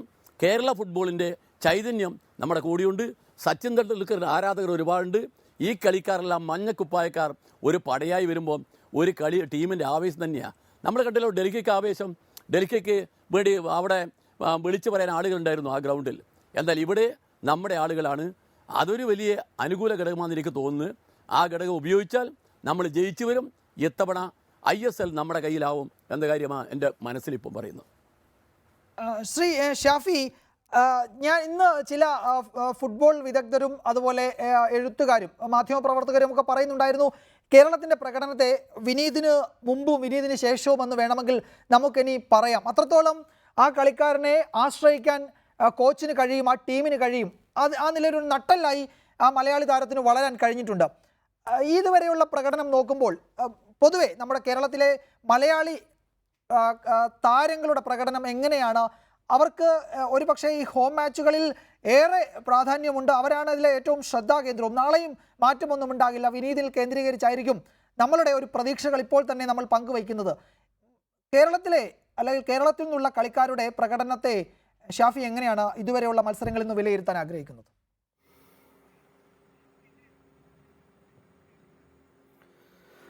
അല്ല, വിനീതിന്റെ പ്രസൻസും വിനീതിന്റെ 4-5 ഗോളുകളും നമ്മളെ ഈ ലീഗിൽ നിലനിർത്തിയതും ഇന്ന് ഈ ചർച്ചയ്ക്ക് നമുക്ക് ഒരുമിച്ചിരിക്കാൻ അവസരം ഒരുക്കി തന്നതുപോലും വിനീത് വന്നതിന് ശേഷം സ്കോർ ചെയ്ത ചില ഗോളുകളാണ്. പക്ഷെ ഞാനൊരു കാര്യം പറയാം, നമ്മളൊരു കളി അപ്രോച്ച് ചെയ്യുമ്പോൾ നമ്മൾ വളരെ ഇമോഷണലായി നമ്മുടെ പാരമ്പര്യവും മറ്റു കാര്യങ്ങളൊക്കെ പറയുന്നതിനകത്ത് കുറച്ചും കൂടെ സീരിയസ് ആയിട്ട് കളി അപ്രോച്ച് ചെയ്യാൻ ശ്രമിച്ചാൽ നമുക്കറിയാം. നമ്മുടെ ഗോളുകൾ ശ്രദ്ധിച്ചാൽ അറിയാം, ഒരു ടീം ഗെയിമിൽ നിന്ന് പറഞ്ഞ ഗോളുകളായിരുന്നില്ല പലതും ആ ഇൻഡിവിജ്വൽ പ്ലെയറുടെ എഫേർട്ട് കൊണ്ട്, അല്ലെങ്കിൽ ഇപ്പോൾ നമ്മൾ ഈ ചാനലിൽ ഡിസ്കഷൻ നടന്നുകൊണ്ടിരിക്കുമ്പോൾ തന്നെ കാണിക്കുന്ന ഗോൾ ഉൾപ്പെടെ പ്ലെയറിന് കിട്ടിയ ബോൾ ബാക്കിൽ കൊണ്ട് ഫ്രണ്ടിലേക്ക് മറിച്ച് 2 പ്ലേയേഴ്സിനെ ഡ്രിബിൾ ചെയ്തിട്ട് ഗോൾ കീപ്പറേയും മറികടന്ന് സ്കോർ ചെയ്യുന്നത് പോലെ ഒരു ഇൻഡിവിജ്വൽ പെർഫോമൻസിന്റെ ചില ടച്ച് ഓരോ ഗോളിലും നമുക്ക് കാണാൻ കഴിയും. കൊൽക്കത്തയെ പോലെ ഒരു ടീമിനെ ഫേസ് ചെയ്യുമ്പോൾ it has to be a team game all together. Individually നമ്മൾ നല്ല പെർഫോമൻസ് ഉണ്ടാവണം. കളിയെ മുന്നോട്ട് നയിക്കുന്നത് വ്യക്തികൾ തന്നെയാണ്, താരങ്ങൾ തന്നെയാണെങ്കിലും ഒരു ടീം അപ്രോച്ച് ഉണ്ടായേ തീരൂ. CK വിനീത് കേരളത്തിന് 2 അർത്ഥത്തിൽ വലിയ ഗുണം ചെയ്തിട്ടുണ്ട്. ഒന്ന്, റിസൾട്ട് ഓറിയന്റഡ് ആയി ഈ കളിയിലേക്ക് നമ്മൾ തിരിച്ചു കൊണ്ടുവരാൻ നമുക്ക് വിലപ്പെട്ട പോയിന്റുകളും ഗോളുകളും നേടിത്തരാൻ കഴിഞ്ഞു എന്നുള്ളത് മാത്രമല്ല, ടീമിനോടുള്ള അടുപ്പം മലയാളി ആദ്യത്തെ ഗെയിം മുതൽ, ഈ ടീം അനൗൺസ് ചെയ്ത മുതൽ മലയാളി കാണിക്കുന്നുണ്ട്. ടീം പരാജയപ്പെട്ടപ്പോഴും കാണികൾ ടീമിനെ കൈവിട്ടിട്ടില്ല. ദേ വർ ട്രൂ ഫാൻസ്. അവരുടേതായ രീതിയിൽ ഇപ്പോൾ ഒരു മെന്റൽ അപ്പർ ഹാൻഡ് ഉണ്ടാക്കുന്ന കാര്യത്തിൽ മെട്രാസിയെ പോലുള്ള ആളുകളെ പോലും കൈകാര്യം ചെയ്യാൻ ഒരാളുടെയും ഡയറക്ഷൻ ഇല്ലാതെ അവർ സ്വയം സംഘടിച്ച് കൊച്ചിയിൽ റാലി നടത്തി സിദാന്റെ മുഖം മൂടി അണിഞ്ഞിട്ട് കളി കാണാൻ വരുന്നത് പോലുള്ള ഒരു മെന്റൽ അപ്പർ ഹാൻഡ് ഉണ്ടാക്കാനുള്ള ശ്രമമൊക്കെ, സൈക്കോളജിക്കൽ അപ്പർ ഹാൻഡ് ഉണ്ടാക്കാനുള്ള ശ്രമമൊക്കെ കാണികൾ നടത്തുന്നുണ്ട്. പക്ഷെ പ്ലേയേഴ്സ് വികാരപരമായി പോകരുത്. ആദ്യത്തെ 20-25 മിനിറ്റ്സ് നമ്മളെ സംബന്ധിച്ചിടത്തോളം വളരെ നിർണായകമായിരിക്കും. അതിൽ നമ്മൾ ഗോളുകൾ വഴങ്ങാതിരിക്കാൻ ശ്രമിച്ചാൽ പിന്നെ നമുക്ക് നമ്മുടെ ഡിഫൻസീവ് സ്ട്രെങ്തൻ ചെയ്ത് പിന്നെ നമുക്ക് മെല്ലെ അറ്റാക്കിങ്ങിലേക്ക് പോകാൻ വേണ്ടി സാധിക്കും. അപ്പൊ വിനീതിന്റെ പ്രസൻസും മലയാളി, ഞാൻ ഡൽഹിയിൽ കളി കാണാൻ എനിക്കൊരു അവസരം ലഭിച്ചു. നമ്മൾ അത്ഭുതപ്പെട്ടു പോകും. അവിടെ ഈ കളി നടന്നുകൊണ്ടിരിക്കുമ്പോൾ പോലും അവിടുത്തെ പബ്ലിക് അനൗൺസ്മെന്റ് സിസ്റ്റത്തിലൂടെ അവർ ഡൽഹിക്ക് വേണ്ടി ഒഫീഷ്യലി ആർപ്പുളി നടത്തിക്കൊണ്ടിരിക്കുക. ഞാനൊരു ഫുട്ബോൾ മത്സരത്തിലും ഇതുവരെ അത് കണ്ടിട്ടില്ല. ജീത്തേക ബായ് ജീത്തേക എന്ന് പറയുമ്പോൾ കാണികൾ ഒരുമിച്ച് ഡൽഹി ജീത്തേക എന്ന് കളി നടന്നുകൊണ്ടിരിക്കുമ്പോൾ അവർ അനൗൺസ് ചെയ്തുകൊണ്ടിരിക്കുക. ആ തിരക്കിന്റെയും ബഹളത്തിന്റെ ഇടയിലേക്കും ഈ മഞ്ഞ ടീഷർട്ട് ഇട്ടിട്ട് മുണ്ട് കൊടുത്തിട്ട് ക്രിസ്മസ് തലപ്പാവൊക്കെ വെച്ചിട്ട് അവിടെ വലിയ ഡാൻസും ആഘോഷവും ഒക്കെ ആയിട്ട് വന്ന് എണ്ണത്തിൽ കുറവാണെങ്കിലും മറ്റുള്ളവരെക്കാളും പ്രസൻസ് ഫീൽ ചെയ്യിപ്പിക്കുന്ന മലയാളി കാണികളെ നമ്മൾ കാണുന്നുണ്ട്. അപ്പൊ അതൊക്കെ നമ്മുടെ ഒരു സ്ട്രെങ്ത് ആണ്. അതിനപ്പുറത്തേക്ക് കളിക്കളത്തിനകത്ത് വികാരത്തിന് അടിമപ്പെടാതെ, നേരത്തെ കമാൽ വരദൂർ പറഞ്ഞതുപോലെ പ്രൊഫഷണലായി ജയിക്കാൻ വേണ്ടി തന്നെ, എന്നാൽ നമ്മുടെ സ്ട്രെങ്ത്തും നമ്മുടെ വീക്ക്നെസ്സും തിരിച്ചറിഞ്ഞ് എതിരാളികളെ ശരിക്കും അപഗ്രഥിച്ച് ടീം ഒന്നായി ഇൻഡിവിജ്വൽ പെർഫോമൻസിൽ എങ്ങനെയെങ്കിലും രക്ഷപ്പെട്ടു പോകാം എന്നുള്ളത് ധരിക്കുന്നതിന് പകരം ആസ് എ ടീം ഒത്തിണക്കത്തോടെ ഇതിനെ ചലഞ്ച് ചെയ്താൽ മാത്രമേ നമുക്കിതിനെ ഈ കൊൽക്കത്ത ഉയർത്തുന്ന ഈ പ്രഷറിനെ മറികടക്കാൻ കഴിയുമെന്നാണ് എനിക്ക് തോന്നുന്നത്. ശ്രീ ഷാജി, ഇത് ഒരുപക്ഷെ ഫുട്ബോൾ ഒരു ടീം ഗെയിമാണ്. അതൊരു ഇൻഡിവിജ്വൽ ഗെയിമിൻ്റെ നിലയിലേക്കൊന്നും ഒരിക്കലും നമുക്കതിനെ ചുരുക്കി കാണാനും കഴിയില്ല. കഴിഞ്ഞ മത്സരത്തിലാണ് ഒരുപക്ഷെ ബെൽഫോർട്ടിൻ്റെ ഗോള്, അദ്ദേഹം ആ ഗോൾ അടിച്ചില്ലായിരുന്നുവെങ്കിൽ വലിയ പേരുദോഷം അദ്ദേഹത്തിന് കേൾക്കേണ്ടി വരുമായിരുന്നു. ഒറ്റയ്ക്ക് പന്തുമായി പാസ് കൊടുക്കുന്നില്ല, നേരെ ഗോൾ പോസ്റ്റിലേക്ക് നിറയൊഴിക്കുന്നു. ആ ഗോൾ അടിച്ചില്ലായിരുന്നെങ്കിൽ അദ്ദേഹത്തിന് അതിന് വലിയ വില കൊടുക്കേണ്ടി വരും. പക്ഷേ അദ്ദേഹം ഗോൾ അടിച്ചു. ഞാൻ ചോദിക്കുന്നത്, കേരളത്തിന് കേരളത്തിന് നമ്മുടെ ടീമിന് അങ്ങനെ ഒരു ടീമായി ഒത്തൊരുമിച്ച് കളിക്കുന്നതിന് തടസ്സമായ എന്തെങ്കിലും ഘടകങ്ങളുണ്ടോ? അതോ ഇതൊരു കോച്ചിൻ്റെ നിർദ്ദേശമാണോ? വ്യക്തിഗത മികവ് പ്രകടിപ്പിക്കാൻ ഒരവസരം എന്ന നിലയിൽ മാത്രം, അല്ലെങ്കിൽ അതിന് കഴിയുമെങ്കിൽ അത് ഉപയോഗിച്ചോ എന്നത് കോച്ചിൻ്റെ ഒരു നിർദ്ദേശമായിരിക്കുമോ?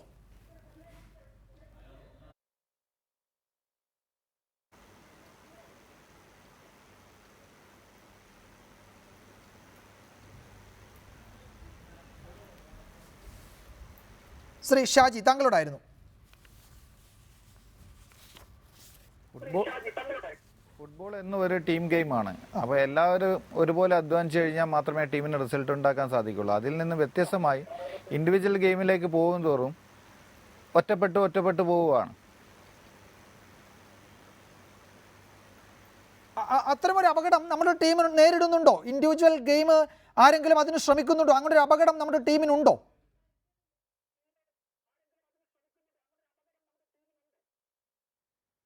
അപകടമായിട്ടല്ല, ഇൻഡിവിജ്വൽ ഗെയിം കുറച്ചുകൂടി ടീം ഗെയിമിലേക്ക് കോൺസെൻട്രേറ്റ് ചെയ്ത് കഴിഞ്ഞാൽ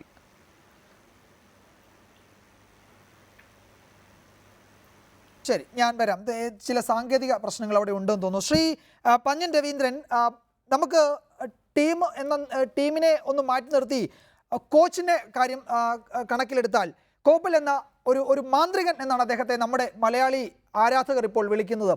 അത്ഭുതങ്ങൾ കാണിക്കാൻ കഴിയും അദ്ദേഹത്തിനെന്ന് അദ്ദേഹത്തിൻ്റെ സമീപനം കൊണ്ട്, ഈ ഫൈനലിൽ വരെ എത്തിയ അദ്ദേഹത്തിൻ്റെ സമീപനം കൊണ്ട് വ്യക്തമാക്കി കഴിഞ്ഞു. ഇന്ന് അദ്ദേഹവുമായി സംസാരിക്കുമ്പോൾ അദ്ദേഹം മാധ്യമപ്രവർത്തകരെ കണ്ടപ്പോഴൊക്കെ ഏതെങ്കിലും തരത്തിൽ വലിയ ആവേശമൊന്നും കാണിക്കുന്നില്ല. ഞങ്ങൾ നന്നായി കളിക്കും, റിസൾട്ട് കിട്ടും എന്നാണ് അദ്ദേഹം പറഞ്ഞത്.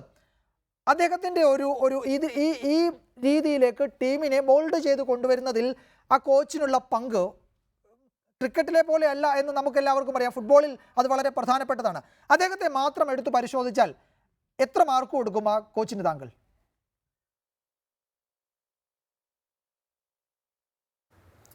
അല്ല, താങ്കൾ പറഞ്ഞൊരു വിഷയം പ്രധാനപ്പെട്ടതാണ്. ഫുട്ബോളിൽ കളിക്കാരെ പോലെ തന്നെ പ്രധാനമാണ് കോച്ച്. അത് നമ്മൾ ലോക ഫുട്ബോളിൽ പലപ്പോഴും കണ്ടതാണ്. വേൾഡ് കപ്പ് ഫുട്ബോളിൽ തന്നെ നിങ്ങൾക്കറിയാം, ഫൈനൽ മത്സരത്തിൽ കോച്ചിൻ്റെ നിർണായക തീരുമാനമാണ് അതിൽ ജയിച്ചു വരാൻ വേണ്ടി അന്ന് കഴിഞ്ഞത്. കാരണം കോച്ച് അവസാന ഘട്ടത്തിൽ ഏറ്റവും നല്ല ഗോളടി വീരനായ ക്ലോസയെ മാറ്റി കൊണ്ടുവന്ന് ഗോഡ്സിയെ അപ്പോഴേക്ക് ഗോളടിച്ച് കൊണ്ടുപോയി. അപ്പോൾ നമ്മൾ ലോക ഫുട്ബോളിൽ തന്നെ ഇത് കണ്ടാണ് കോച്ചിൻ്റെ ഏറ്റവും ശക്തമായ ഇടപെടലുകൾ. ആ ഇടപെടലാണ് കർട്ടൻ്റെ പിറകിലാണ് ഈ കളിയുടെ പ്രധാനപ്പെട്ട ഘടകം. ഈ കോച്ചിനെ പറ്റി ഞാൻ പലപ്പോഴും ശ്രദ്ധിക്കാറുണ്ട്.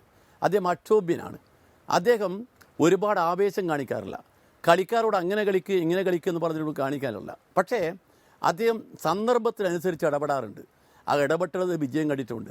ഇപ്പോൾ കളിക്കാരെ മാറ്റുന്നത് ശ്രദ്ധിച്ചോ നിങ്ങൾ? ആദ്യം നമ്മൾ കൊണ്ടുവരുന്ന ടീം, ആ ടീമിലെ കളിക്കാരെ മാറ്റം വളരെ സൂക്ഷിച്ച കളിക്കാരെ മാറ്റുന്നത്. ആ മാറ്റുന്നതിന് അദ്ദേഹം ഏത് ഭാഗത്തേക്ക് വേണം നിർണായകമായി കളിക്കാരെ നിശ്ചയിക്കാനെന്ന് അദ്ദേഹം ശരിക്കും ശ്രദ്ധിക്കും. അതുകൊണ്ട് നമ്മുടെ കോച്ചെന്ന് പറയുന്നത് എനിക്കേറെ ബഹുമാനമുള്ള കോച്ചാണ്. ആ കോച്ചിൻ്റെ ഗുണമാണ്. കോച്ചിൻ്റെ ദോഷം കൊണ്ട് നമ്മളെ ബ്രസീൽ തോറ്റ കഥ നിങ്ങൾക്കറിയാം. ബ്രസീലിൻ്റെ ഏറ്റവും നല്ല കളിക്കാരാണ് നെയ്മർ. ആ നെയ്മർ അന്ന് ക്വാർട്ടർ ഫൈനൽ മത്സരത്തിൽ നെയ്മർ 2 ഗോൾ ജയിച്ചെങ്കിലും നെയ്മറെ പിൻവലിക്കണമായിരുന്നു, സെമിയിലേക്ക് കൊണ്ടുവരണമായിരുന്നു. അതിന് പകരം നെയ്മറെ കളിക്കാൻ തന്നെ നെയ്മറെ കാല് പോയി. അതും കോച്ചിൻ്റെ ബുദ്ധിപരമായ മോശത്തരമാണ്. ഇവിടെ കോച്ച് ഒരു നിർണായക ഘടകമാണ്. ഈ കോച്ച് നമുക്ക് അനുയോജ്യനായ കോച്ചാണെന്ന എൻ്റെ ഒരു ധാരണ.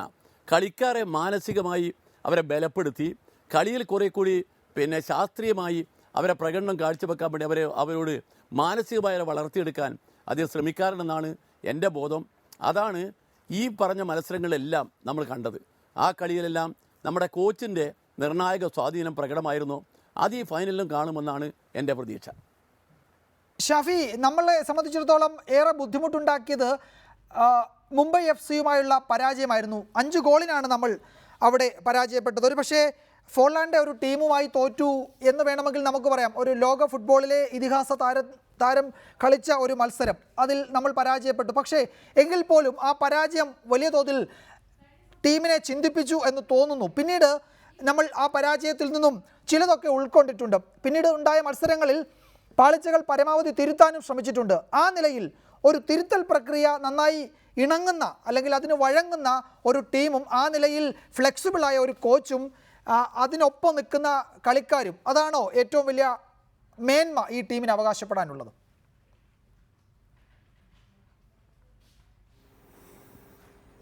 അല്ല, കോച്ച് നമ്മുടെ ഏറ്റവും പ്രധാനപ്പെട്ട പ്രസൻസ് തന്നെയാണ്. നമ്മളെ നിലനിർത്തിയതിനകത്ത് കോച്ചിന്റെ ഒരു എഫക്റ്റ് എത്രത്തോളം വലുതായിരുന്നു എന്നുള്ളത് നമുക്ക് എല്ലാവർക്കും ബോധ്യപ്പെട്ടിട്ടുള്ള കാര്യമാണ്. അതുകൊണ്ട് തന്നെയാണ് ആളുകൾ കളിക്കാരെ വിട്ട് കോച്ചിന്റെ പുറകെ, ആശാന്റെ പുറകെയാണ് ഇപ്പോൾ ആളുകൾ എല്ലാവരും. ഞാൻ പറയുന്നു, നമ്മുടെ CK വിനീത് നമ്മളെ ഗോളടിച്ച് ഇതുവരെ കൊണ്ടുവരുന്നെങ്കിൽ പോലും നമ്മൾ നമ്മുടെ പ്രതീക്ഷകൾ മുഴുവനായിട്ട് അർപ്പിച്ചിരിക്കുന്ന നമ്മുടെ കോച്ചിലാണെന്നുള്ള കാര്യത്തിൽ തർക്കമില്ല.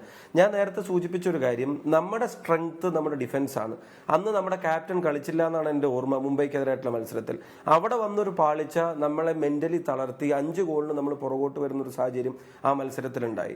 When you are out of form, stick to the basics നമ്മൾ പറയാറുണ്ട്. പക്ഷെ കോച്ച് ഹ്യൂസ് തിരിച്ചു വന്നതോടുകൂടി കോച്ച് നമ്മുടെ ആ ബേസിക് സ്ട്രെങ്ത്തും വീക്ക്നെസ്സും കോച്ച് തിരിച്ചറിയുന്നുള്ളതാണ്. കോച്ചിന് ചെയ്യാൻ കഴിയാവുന്ന കാര്യം എന്താ?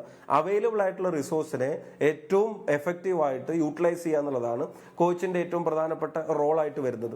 അപ്പൊ അതിന്റെ അദ്ദേഹത്തിന്റെ തന്ത്രങ്ങൾ ഏറ്റവും ഒരു പക്ഷേ കേരളത്തിന് പ്ലസ് ആയിട്ട് മാറാൻ പോകുന്ന ഒരു കാര്യം, നമ്മൾ ഈ ടൂർണമെന്റിനകത്ത് വല്ലാതെ ചലഞ്ചസിനെ നേരിട്ടു എന്നുള്ളത് ഒരു പക്ഷേ ഫൈനലിൽ നമുക്ക് ഗുണമായിട്ട് വന്നേക്കാം. കാരണം 5-0 ഒരു തോൽവിക്ക് ശേഷം കാണികളുടെ കൂടെ ചെറുകേറി തിരിച്ചു വന്ന് ഫൈനൽ വരെ എത്തുക, ആദ്യത്തെ സെറ്റ് ബാക്കിൽ ഏറ്റവും താഴത്ത് നിന്ന് 2ാമത്തെ സ്ഥാനത്ത് എത്തിയതിനു ശേഷം അവസാന 4ലേക്ക് വരിക. അപ്പൊ നമ്മൾ ഇഷ്ടംപോലെ പ്രഷർ, ഇപ്പം ലാസ്റ്റ് തന്നെ മത്സരത്തിൽ 2-1 നമ്മൾ നമ്മൾ 10-20 മിനിറ്റ് ആ സ്കോറിൽ കളി പിടിച്ചു നിർത്താൻ നമുക്ക് സാധിച്ചു. എക്സ്ട്രാ ടൈം നമുക്ക് ഓവർകം ചെയ്യാൻ സാധിച്ചു. ഷൂട്ട് ഔട്ടിലേക്ക് നമുക്ക് ജയിച്ചു വരാൻ സാധിച്ചു എന്നുള്ളതൊക്കെയാണ്. അപ്പൊ അതിൻ്റെയൊക്കെ പുറകിൽ കോച്ച് കൊടുക്കുന്ന ഒരു കോൺഫിഡൻസും കോച്ചിന്റെ ഗെയിം പ്ലാനും ഒരു പ്രധാനപ്പെട്ട ഒരു പോസിറ്റീവ് സൈഡ് തന്നെയാണെന്ന് നമുക്ക് ഉറപ്പായിട്ടും അറിയാം. അതിൽ നമുക്ക് പ്രതീക്ഷയുണ്ട്. ഈ പ്രഷറൊക്കെ അതിജീവിച്ചത് ഫൈനലിൽ ഇനി ഒരു പ്രഷർ ഉണ്ടാകുമ്പോൾ അതിനെ ഫേസ് ചെയ്യാൻ നമുക്ക് ഒരു കുറച്ചുകൂടെ കരുത്ത് തരുന്ന കാര്യത്തിൽ ഒരു പക്ഷെ അത് ഗുണം ചെയ്തേക്കാം. കൊൽക്കത്ത അങ്ങനെ ഒരു ബ്രിമ്മിൽ നിന്നിട്ട് ഇതിലേക്ക് കയറി വന്നതല്ല. അവരെ സംബന്ധിച്ചിടത്തോളം ഓൾമോസ്റ്റ് അവർക്ക് ഇങ്ങോട്ടുള്ള വഴി അത്ര ബുദ്ധിമുട്ടേറിയതായിരുന്നില്ല. അപ്പൊ അവർക്ക് അങ്ങനെ ഒരു ഹീറ്റ് ഇതുവരെ ഫീൽ ചെയ്തിട്ടുണ്ടാവില്ല. കേരളത്തിന് അത് ഒരുപാട് ഘട്ടങ്ങളിൽ ഡു ആൻഡ് ഡൈ ഘട്ടത്തിൽ, നമ്മൾ ഡു ഓർ ഡൈ ഘട്ടത്തിൽ നമ്മൾ ഒരുപാട് എത്തിയിട്ടുണ്ട്. അതിനെ ഓവർകം ചെയ്തതിന്റെ ഒരു ഗുണം കൂടെ, ആ ഒരു പ്രഷർ ഓവർകം ചെയ്തതിന്റെ ഒരു ഗുണം കൂടെ കളിക്കളത്തിൽ പ്രൊഫഷണലായി കാണിക്കാൻ നമുക്ക് സാധിച്ചാൽ നമുക്ക് കൊൽക്കത്തയെ മറികടക്കാൻ കഴിയുമെന്നാണ് എൻ്റെ പ്രതീക്ഷ. അങ്ങനെ മറികടക്കുന്നുണ്ടെങ്കിൽ അതിൽ ഏറ്റവും പ്രധാനപ്പെട്ട ഫോഴ്സ് സ്റ്റീവ് കോപ്പൽ തന്നെ ആയിരിക്കും. കഴിഞ്ഞ ദിവസമാണ് ഫേസ്ബുക്കിലും വാട്സപ്പിലൊക്കെ നമ്മൾ അദ്ദേഹം മാഞ്ചസ്റ്റർ യുണൈറ്റഡിന്റെ 7ാം നമ്പർ ജേഴ്സിയിൽ കളിക്കുന്നതിന്റെ ദൃശ്യങ്ങൾ കണ്ടത്. ആ ദൃശ്യങ്ങൾ കണ്ടപ്പോൾ അതിൽ അദ്ദേഹം അടിച്ച ഗോളുകളെക്കാൾ സുന്ദരം അദ്ദേഹത്തിന്റെ സപ്ലൈകളായിരുന്നു. ബോള് എത്തിച്ചു കൊടുത്തതായിരുന്നു കാണാൻ ഏറ്റവും ഭംഗി. അപ്പൊ അദ്ദേഹം പുറത്തു നിന്ന് നമ്മുടെ കളിക്കാരെ കൊണ്ട് നമുക്ക് വിജയം കൊണ്ടുതരുന്നത് നമ്മൾ ആഗ്രഹിക്കുന്നു, പ്രാർത്ഥിക്കുന്നു, അതിനായി കാത്തിരിക്കുന്നു. നമുക്ക് അത് ആഗ്രഹിക്കാം. ഞാൻ വരാം. ശ്രീ ഷാജി, നമുക്ക് നാളെ ഒരു നഷ്ടം എന്ന് പറയുന്നത് ഹൊസുവിൻ്റെ നഷ്ടമാണ്. 2 മഞ്ഞക്കാട് കണ്ടു. ഹൊസുവിന് നാളെ കളിക്കാൻ കഴിയില്ല. ഇടതു വിങ്ങിൽ നിന്നുള്ള ഒരു പ്രതിരോധ ഭടനെ, കരുത്തനായ ഭടനെ നമുക്ക് നഷ്ടമാവുകയാണ്. ഈ ഘട്ടത്തിൽ ഞാൻ നേരത്തെ സൂചിപ്പിച്ചതുപോലെ റിനോയ്ക്ക്, മലയാളിയായ റിനോയ്ക്ക് ഒരു അവസരം ലഭിക്കുമെന്ന് കരുതുന്നവരാണ് ഏറെയും. ഇന്ന് കോച്ച് അതിനെപ്പറ്റിയൊന്നും സംസാരിച്ചില്ല. മാധ്യമപ്രവർത്തകർ ചോദിച്ചിരുന്നു, പക്ഷേ അദ്ദേഹം ഒന്നും പറഞ്ഞില്ല. അത് അദ്ദേഹത്തിൻ്റെ തീരുമാനമാണ്. നാളെ അത് പ്രഖ്യാപിക്കേണ്ട സമയത്ത് അദ്ദേഹം പ്രഖ്യാപിക്കും. ഒരു മലയാളി താരത്തിനു കൂടി അവസരം ലഭിക്കുമോ? ഈ ഹൊസുവിൻ്റെ അഭാവം ആ നിലയിൽ നികത്താൻ കഴിയുമോ?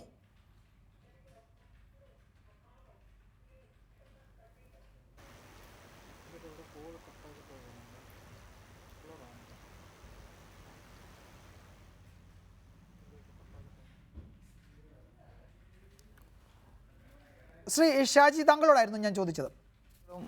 ടീമുകൾക്ക് കാർഡുകൾ കാണാം, അല്ലെങ്കിൽ ഇഞ്ചുറി ആവാം.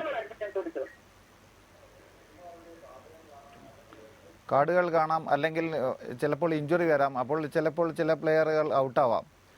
ആ ഒരു പൊസിഷനിലേക്ക് അടുത്തൊരു കളിക്കാരനെ കൊണ്ടുവന്ന് ആ കളി വിജയിപ്പിച്ചെടുക്കുന്നതാണ് കോച്ചിൻ്റെ ഏറ്റവും വലിയ കാര്യം.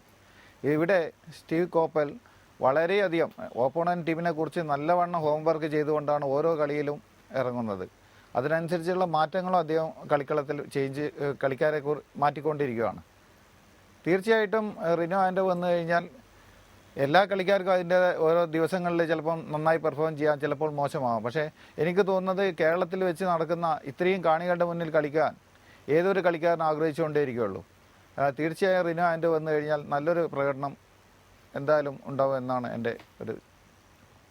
താങ്കൾ അങ്ങനെ വിലയിരുത്തുന്നു. ശ്രീ പന്ന്യൻ രവീന്ദ്രൻ, ഒരിക്കൽ സുശാന്ത് മാത്യു വളരെ പ്രധാനപ്പെട്ട ഒരു മത്സരത്തിൽ നിർണായക ഗോൾ നേടി കേരളത്തെ വിജയത്തിലേക്ക് എത്തിച്ച ഒരു ചരിത്രം കൊച്ചിയിലുണ്ട്.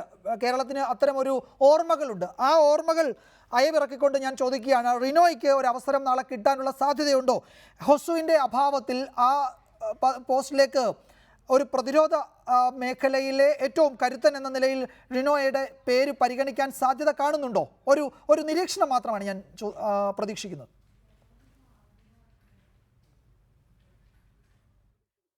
എനിക്കും അങ്ങനെ ഒരു തോന്നലുണ്ട് കേട്ടോ. കാരണം റിനോ ഇവിടെ വന്ന് റിനോ കാര്യമായി പെർഫോം ചെയ്യാൻ ഒരു ചാൻസ് കിട്ടിയില്ല. ചാൻസാണല്ലോ ഘടകം. എനിക്ക് ഓർമ്മയുണ്ട്, കോഴിക്കോട് സന്തോഷ് ട്രോഫിയിൽ ആദ്യമായി 2 ഗോൾ കീപ്പർമാർക്ക് അസുഖം വന്നപ്പോഴാണ് മുസ്തഫ ഗോളിയായി വന്നത്. ആ മുസ്തഫ 3ാമത്തെ ഗോളിയായിരുന്നു. പക്ഷേ മുസ്തഫ പിന്നെ ഇന്ത്യൻ ഗോളിയായി മാറി. അന്ന് കൽക്കത്ത ടീമുകളിലെ മുസ്തഫയ്ക്ക് വേണ്ടി മത്സരിക്കുകയായിരുന്നു.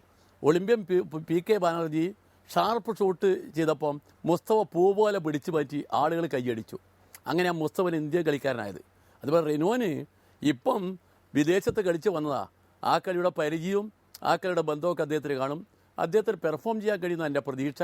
അങ്ങനെ ഒരു ചാൻസ് കിട്ടിയാൽ വലിയ ഗുണമായിരിക്കും.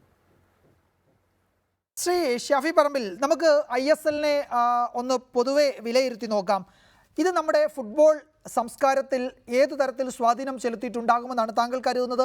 ഓരോ സീസണിലും ഇതിന് കിട്ടുന്ന ജനപിന്തുണ, കാണികളുടെ സാന്നിധ്യം, അതുപോലെ ആരോഗ്യകരമായ ഒരു മത്സര അന്തരീക്ഷം, IPL എന്ന ഒരു ക്രിക്കറ്റ് ചെറുപൂരത്തെ പറ്റി നമ്മൾ പറയുമ്പോൾ അവിടെ ഉണ്ടാകുന്ന പണക്കൊഴുപ്പിനെ ഒക്കെ മാറ്റി നിർത്തി അതിനെപ്പറ്റി നമുക്ക് സംസാരിക്കാൻ കഴിയില്ല. പക്ഷേ ISL ആരോഗ്യകരമായ ഒരു മത്സരം നൽകുന്നുള്ളതിനോടൊപ്പം തന്നെ നിരവധി താരങ്ങൾക്ക് അവസരം നൽകുന്നു. നമ്മുടെ ഫുട്ബോൾ സംസ്കാരത്തെ ISLൻ്റെ ഓരോ സീസൺ കടന്നു പോകുമ്പോഴും അതെങ്ങനെ സ്വാധീനിച്ചിട്ടുണ്ടാകാം?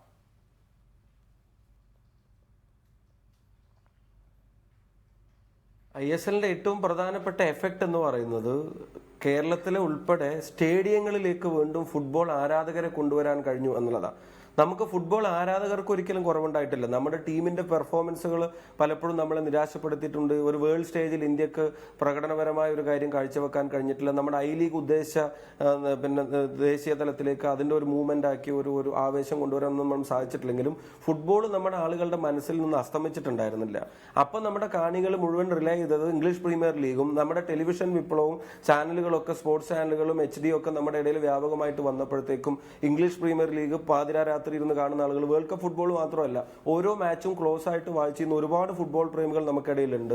സ്പാനിഷ് ലീഗ് ആണെങ്കിലും ശരി, ഇംഗ്ലീഷ് പ്രീമിയർ ലീഗ് ആണെങ്കിലും ശരി, യൂറോപ്യൻ ചാമ്പ്യൻഷിപ്പ് ആണെങ്കിലും ശരി, അതൊക്കെ ക്ലോസ് ആയിട്ട് വാച്ച് ചെയ്യുന്ന ആളുകളുണ്ട്. അവർക്കൊക്കെ ഒരു സ്റ്റേഡിയം അന്തരീക്ഷത്തിലേക്ക് തിരികെ വരാനുള്ള ഒരു ആവേശം ISL കൊണ്ട് കൊടുത്തു എന്നുള്ളത് ഒരു ചെറിയ കാര്യമായിട്ട് ഞാൻ കാണുന്നില്ല. ഇപ്പൊ ഒരു ഫുട്ബോൾ ആവേശത്തിലേക്ക് വീണ്ടും നമ്മുടെ വേനൽ അവധിക്കാലങ്ങളിലും മറ്റും ആളുകൾ ക്രിക്കറ്റും ബാറ്റും ബോളും എടുക്കുന്നത് പോലെ തന്നെ ഇപ്പൊ വീണ്ടും ഫുട്ബോൾ എടുത്തിട്ട് നമ്മുടെ പാടത്തേക്ക് വീണ്ടും ഇറങ്ങുന്ന ഒരു അന്തരീക്ഷം ഉണ്ടാക്കി എന്നുള്ള ചെറിയ കാര്യമായിട്ട് എനിക്ക് തോന്നുന്നില്ല. ഇന്ത്യൻ ഫുട്ബോളിനെ ഈ 3 വർഷം കൊണ്ട് ഇതാകെ അടിമുടി മാറ്റിമറിച്ച് ഇന്ത്യൻ ഫുട്ബോൾ ഒരു വേൾഡ് സ്റ്റേജിൽ ഒരു പെട്ടെന്ന് ഒറ്റയടിക്ക് അത് വന്നു എന്നുള്ള അർത്ഥത്തിലേക്കൊന്നും നമുക്ക് വിലയിരുത്താനായിട്ടില്ല. That will take time. ഇതൊരു ട്രാൻസ്ഫോർമേഷൻ പ്രോസസ്സാണ്. കാരണം ഇന്ത്യൻ പ്ലേയേഴ്സ് വീണ്ടും ഇതിനകത്തേക്ക് വരണം. അതിനേക്കാൾ ഉപരി അടുത്തൊരു ജനറേഷൻ വീണ്ടും പന്ത് തട്ടാനുള്ള ആഗ്രഹം അവരുടെ മനസ്സിൽ ഇതുകൊണ്ട് ഉദിക്കുക എന്നുള്ളതാണ് ഏറ്റവും പ്രധാനം. അങ്ങനെ ഉദിച്ച് അവർ പന്ത് തട്ടി തുടങ്ങുമ്പോഴാണ് അവരിൽ നിന്ന് പ്രതിഭകളെ വാർത്തെടുക്കാൻ നമുക്ക് സാധിക്കുന്നത്. എത്രയും പെട്ടെന്ന് ടീമുകളുടെ ജൂനിയർ ടീമിന്റെ കളികളിലേക്ക് നമുക്ക് പോകണം. ISLന്റെ പ്രധാനപ്പെട്ട പതിപ്പിനോടൊപ്പം തന്നെ നമ്മുടെ ജൂനിയർ ടീമുകളുടെ മാച്ച് കുറച്ചും കൂടി പ്രാദേശിക താരങ്ങളെ അതിനൊത്ത് ഉൾക്കൊള്ളിച്ച് കൂടുതൽ പ്രതിഭകളെ വാർത്തെടുക്കാനുള്ള ഇപ്പൊ ഇതിന്റെ പേരിൽ നമ്മൾ ആരംഭിച്ചിട്ടുള്ള ഫുട്ബോൾ നഴ്സറികളിലൊക്കെ വ്യാപകമാക്കി പോയാലാണ് പ്ലേയേഴ്സിന്റെയും കളിയുടെയും കാര്യത്തിൽ ഒരു നിലവാര വർധനവ് നമുക്ക് പ്രതീക്ഷിക്കാൻ പറ്റുള്ളൂ. ഇപ്പോൾ നമുക്ക് ഏറ്റവും പോസിറ്റീവ് ആയിട്ടുള്ള എഫക്ട് സ്റ്റേഡിയത്തിലേക്ക് ഫുട്ബോൾ കളി നേരിട്ട് കാണാനുള്ള മലയാളിയുടെയും ഇന്ത്യ രാജ്യത്തിന്റെ വിവിധ ഭാഗങ്ങളിലെ ആളുകളുടെയും ആവേശത്തെ തിരികെ കൊണ്ടുവരാൻ സാധിച്ചു. ഫുട്ബോളിനെ വീണ്ടും ഫോളോ ചെയ്യാൻ നമുക്ക് സാധിച്ചു എന്നുള്ളതാണ്. പിന്നെ ബ്ലാസ്റ്റേഴ്സിനെ കൊണ്ട് ISLന് കിട്ടിയ ഒരു ഗുണമുണ്ട്. പല യൂറോപ്യൻ ചാമ്പ്യൻഷിപ്പിലെയും ക്ലബ്ബുകളുടെ ടീമിനേക്കാൾ ആവറേജ് അറ്റൻഡൻസ് നമുക്ക് ഇന്ന് നമ്മുടെ കളികളിൽ രേഖപ്പെടുത്താൻ സാധിക്കുക. അപ്പൊ ലോകത്തുടനീളമുള്ള ഫുട്ബോൾ സർക്കിളിൽ പുറത്തുനിന്ന് വരുന്ന വിദേശ താരങ്ങൾ മലയാളി ഈ കാണികളുടെ ആവേശത്തെ പറ്റി അവരുടെ ഫേസ്ബുക്കിൽ ഒരു പോസ്റ്റ് എഴുതുമ്പോൾ, അവരൊരു ബ്ലോഗ് എഴുതുമ്പോൾ, അത് ഷെയർ ചെയ്യപ്പെടുമ്പോൾ, അത് വായിക്കപ്പെടുമ്പോൾ ഈ മലയാളക്കരയിലെ ഫുട്ബോൾ ആവേശവും ഫുട്ബോൾ കാണികളും ലോകത്തിന്റെ മുന്നിൽ വീണ്ടും ഒരു ഡിസ്കഷനായി മാറുകയാണ്. കുറച്ചുകൂടെ അറ്റൻഷൻ നമ്മളിലേക്ക് വരും. പിന്നെ ഈ പണത്തിന്റെ കാര്യം പറഞ്ഞത്, ഇതിനകത്ത് പണം ഒരു പ്രധാനപ്പെട്ട ആസ്പെക്ട് തന്നെയാണ്. നല്ല താരങ്ങളിൽ പൈസ ഇൻവെസ്റ്റ് ചെയ്താലെയാണ് നമുക്കിപ്പോൾ പലപ്പോഴും റിട്ടയർ ചെയ്ത പലയിടത്തുനിന്നും മെയിൻ സ്ട്രീമിൽ നിന്ന് കളിയിൽ നിന്ന് മാറി നിൽക്കുന്ന ആളുകളെയാണ് ഇവിടെ കൊണ്ടുവരാൻ നമുക്ക് സാധിക്കുന്നത്. കുറച്ചുകൂടെ കറണ്ട് ആയിട്ട് കളിക്കുന്ന പ്ലേയേഴ്സിന് കൊണ്ടുവരാനൊക്കെ സാധിക്കണമെങ്കിൽ കുറച്ചുകൂടെ ഇൻവെസ്റ്റ്മെന്റ് ഇതിനകത്ത് വേണം. പണം ഇതിനകത്ത് ഒരു പ്രധാനപ്പെട്ട ഫാക്ടർ തന്നെയാണ് ഈ പ്രൊഫഷണൽ സ്പോർട്സിന്റെ കാലഘട്ടത്തിൽ. അപ്പൊ ഫുട്ബോൾ സംസ്കാരത്തിൽ ഇപ്പോൾ എടുത്തു പറയാവുന്ന നേട്ടം ഫുട്ബോൾ കാണികളെ വീണ്ടും സ്റ്റേഡിയത്തിലേക്ക് കൊണ്ടുവന്നു. വീണ്ടും ചെറുപ്പക്കാരിലേക്ക് ഫുട്ബോൾ അല്ലെങ്കിൽ കാൽപന്ത് കളിയിലേക്കുള്ള അവന്റെ താല്പര്യം, കളിക്കാനുള്ള അവന്റെ ആഗ്രഹം, പന്ത് തട്ടാനുള്ള അവന്റെ മനസ്സ് വീണ്ടും പാടങ്ങളിലേക്കും മൈതാനങ്ങളിലേക്കും ചെറുതായി വന്നു തുടങ്ങി എന്നുള്ളതാണ്. ഇന്ത്യയിലെ ഫുട്ബോളിന്റെ എഫക്ട് വരണമെങ്കിൽ ഇനിയും സമയമെടുക്കും എന്നുള്ളതാണ് എൻ്റെ വിശ്വാസം. വളരെ പ്രധാനപ്പെട്ട ഒരു നിരീക്ഷണം തന്നെയാണ്. ഞാൻ അതിഥികളിലേക്ക് വരാം. ഇപ്പോൾ ഞങ്ങളുടെ പ്രതിനിധി രഞ്ജു മത്തായി കലൂർ ജവഹർലാൽ നെഹ്റു ഇന്റർനാഷണൽ സ്റ്റേഡിയത്തിലുണ്ട്. രഞ്ജു, ഇപ്പോൾ തന്നെ, അതായത് ഇന്നലെ മുതൽ തന്നെ കാണികൾ ടിക്കറ്റിനായി അവിടെ ബഹളം കൂട്ടുന്നുണ്ടായിരുന്നു. ടിക്കറ്റ് തീർന്നുപോയി, അതുകൊണ്ട് പലർക്കും കളി കാണാൻ കഴിയുന്നില്ല. ഇതിനിടയിൽ കരിഞ്ചന്തയിൽ ടിക്കറ്റ് വിൽപ്പനയും ഒക്കെ ഉണ്ടായിരുന്നു. എന്താണ് സ്റ്റേഡിയത്തിലെ ഒരു അവസ്ഥ? കാര്യങ്ങൾ എങ്ങനെയാണ് പുരോഗമിക്കുന്നത്? സുരക്ഷാ ക്രമീകരണങ്ങൾ, അതുപോലെ കാണികളോട് പറയാൻ എന്താണ്? എപ്പോൾ അവരവിടെ എത്തണം, എപ്പോൾ അവിടെ കയറണം, ഏതൊക്കെ ഗേറ്റിലൂടെ എൻട്രി ഉണ്ട്, പോലീസ് എന്തൊക്കെ പറയുന്നു, എന്താണ് അവിടുന്ന് നമുക്ക് ഈ ഘട്ടത്തിൽ നാളെ കളി കാണാൻ അവിടെ എത്താനിരിക്കുന്ന പ്രേക്ഷകർക്കോ അല്ലെങ്കിൽ അത്തരക്കാർക്കോ വേണ്ടി നമുക്ക് നൽകാൻ കഴിയാവുന്ന വിവരങ്ങൾ എന്തൊക്കെയാണ്?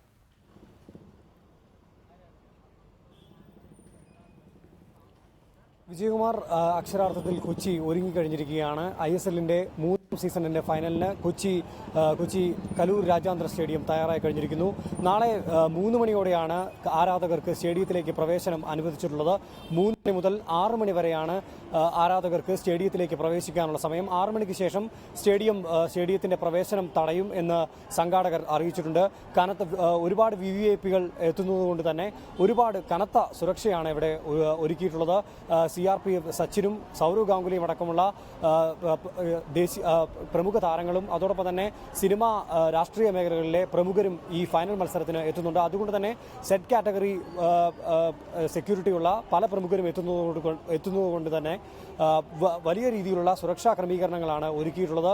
നേരത്തെ കേരള ബ്ലാസ്റ്റേഴ്സിന്റെ സാധാരണക്കാരായ ആരാധകർക്ക് ടിക്കറ്റ് ലഭിക്കാത്ത ഒരുപാട് പ്രശ്നങ്ങളുണ്ടായിരുന്നു. നേരത്തെ തന്നെ ഓൺലൈനിലും അതോടൊപ്പം തന്നെ ഇന്നലെ ഒരുക്കിയ ടിക്കറ്റ് കൗണ്ടറുകളിലും ടിക്കറ്റ് വിതരണം ഉണ്ടായിരുന്നു. പക്ഷേ അതെല്ലാം ഉടൻ വളരെ വേഗത്തിൽ വിറ്റഴിക്കപ്പെടുന്ന ഒരു കാഴ്ചയായിരുന്നു കണ്ടിരുന്നത്. പക്ഷേ ഈ ഒരു ബൾക്കായിട്ട് ടിക്കറ്റ് വാങ്ങിയ ആൾക്കാർ അത് മറച്ചു വിൽക്കുന്ന ഒരു രീതിയുണ്ടായി. അതുകൊണ്ടാണ് സ്റ്റേഡിയത്തിന് പുറത്ത് വലിയ രീതിയിലുള്ള പ്രതിഷേധമുണ്ടായത്.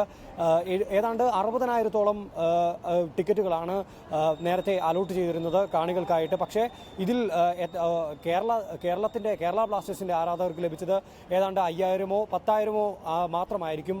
ബാക്കിയെല്ലാം നേരത്തെ തന്നെ വിറ്റഴിക്കപ്പെട്ടിരുന്നു. ഓൺലൈനിൽ തന്നെ ഇത് സോൾഡ് ഔട്ട് ആയിരുന്നു. അതുകൊണ്ട് തന്നെ ഒരുപാട് പ്രശ്നങ്ങൾ, ആരാധകർക്കിടയിൽ ഒരുപാട് ആശങ്കകളുണ്ടായിരുന്നു. ഇപ്പോഴും ഇവിടെ ചുറ്റും കൂടിയിരിക്കുന്ന സ്റ്റേഡിയത്തിൻ്റെ പല ഭാഗങ്ങളിലായി നിൽക്കുന്ന ആൾക്കാർ അവർ പ്രതീക്ഷിക്കുന്നത് ഇനി എവിടുന്നെങ്കിലും ഒരു ടിക്കറ്റ് ലഭിക്കുമോ എന്നാണ് ആരാധകർ കാത്തു സൂക്ഷിക്കുന്നത്. അതോടൊപ്പം തന്നെ ബിഗ് സ്ക്രീനിൽ ഇതിൻ്റെ ടെലികാസ്റ്റ് ഉണ്ടോ എന്ന് അന്വേഷിക്കുന്ന ആരാധകരുമുണ്ട്.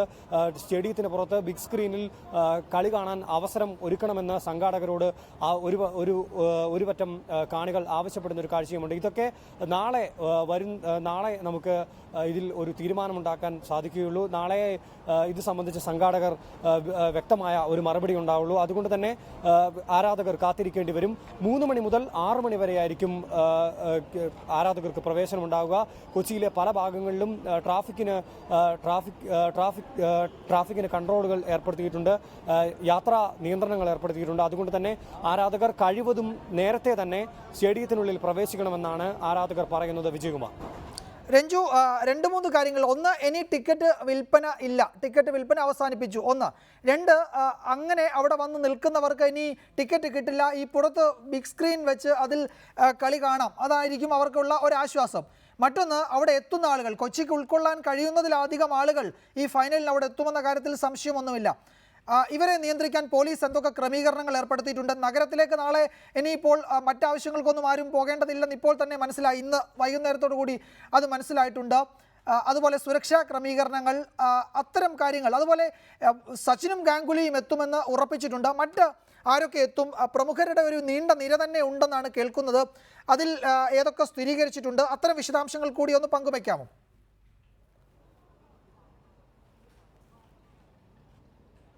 വിജയകുമാർ ISLന്റെ ചെയർപേഴ്സണായ നിത അംബാനിയും അതോടൊപ്പം തന്നെ അമിതാഭ് ബച്ചൻ, അതോടൊപ്പം ഋതിക് റോഷൻ, അങ്ങനെ ഒരുപാട് വലിയ താരനിര തന്നെ ISLന്റെ ഫൈനൽ മത്സരം കാണാനെത്തും.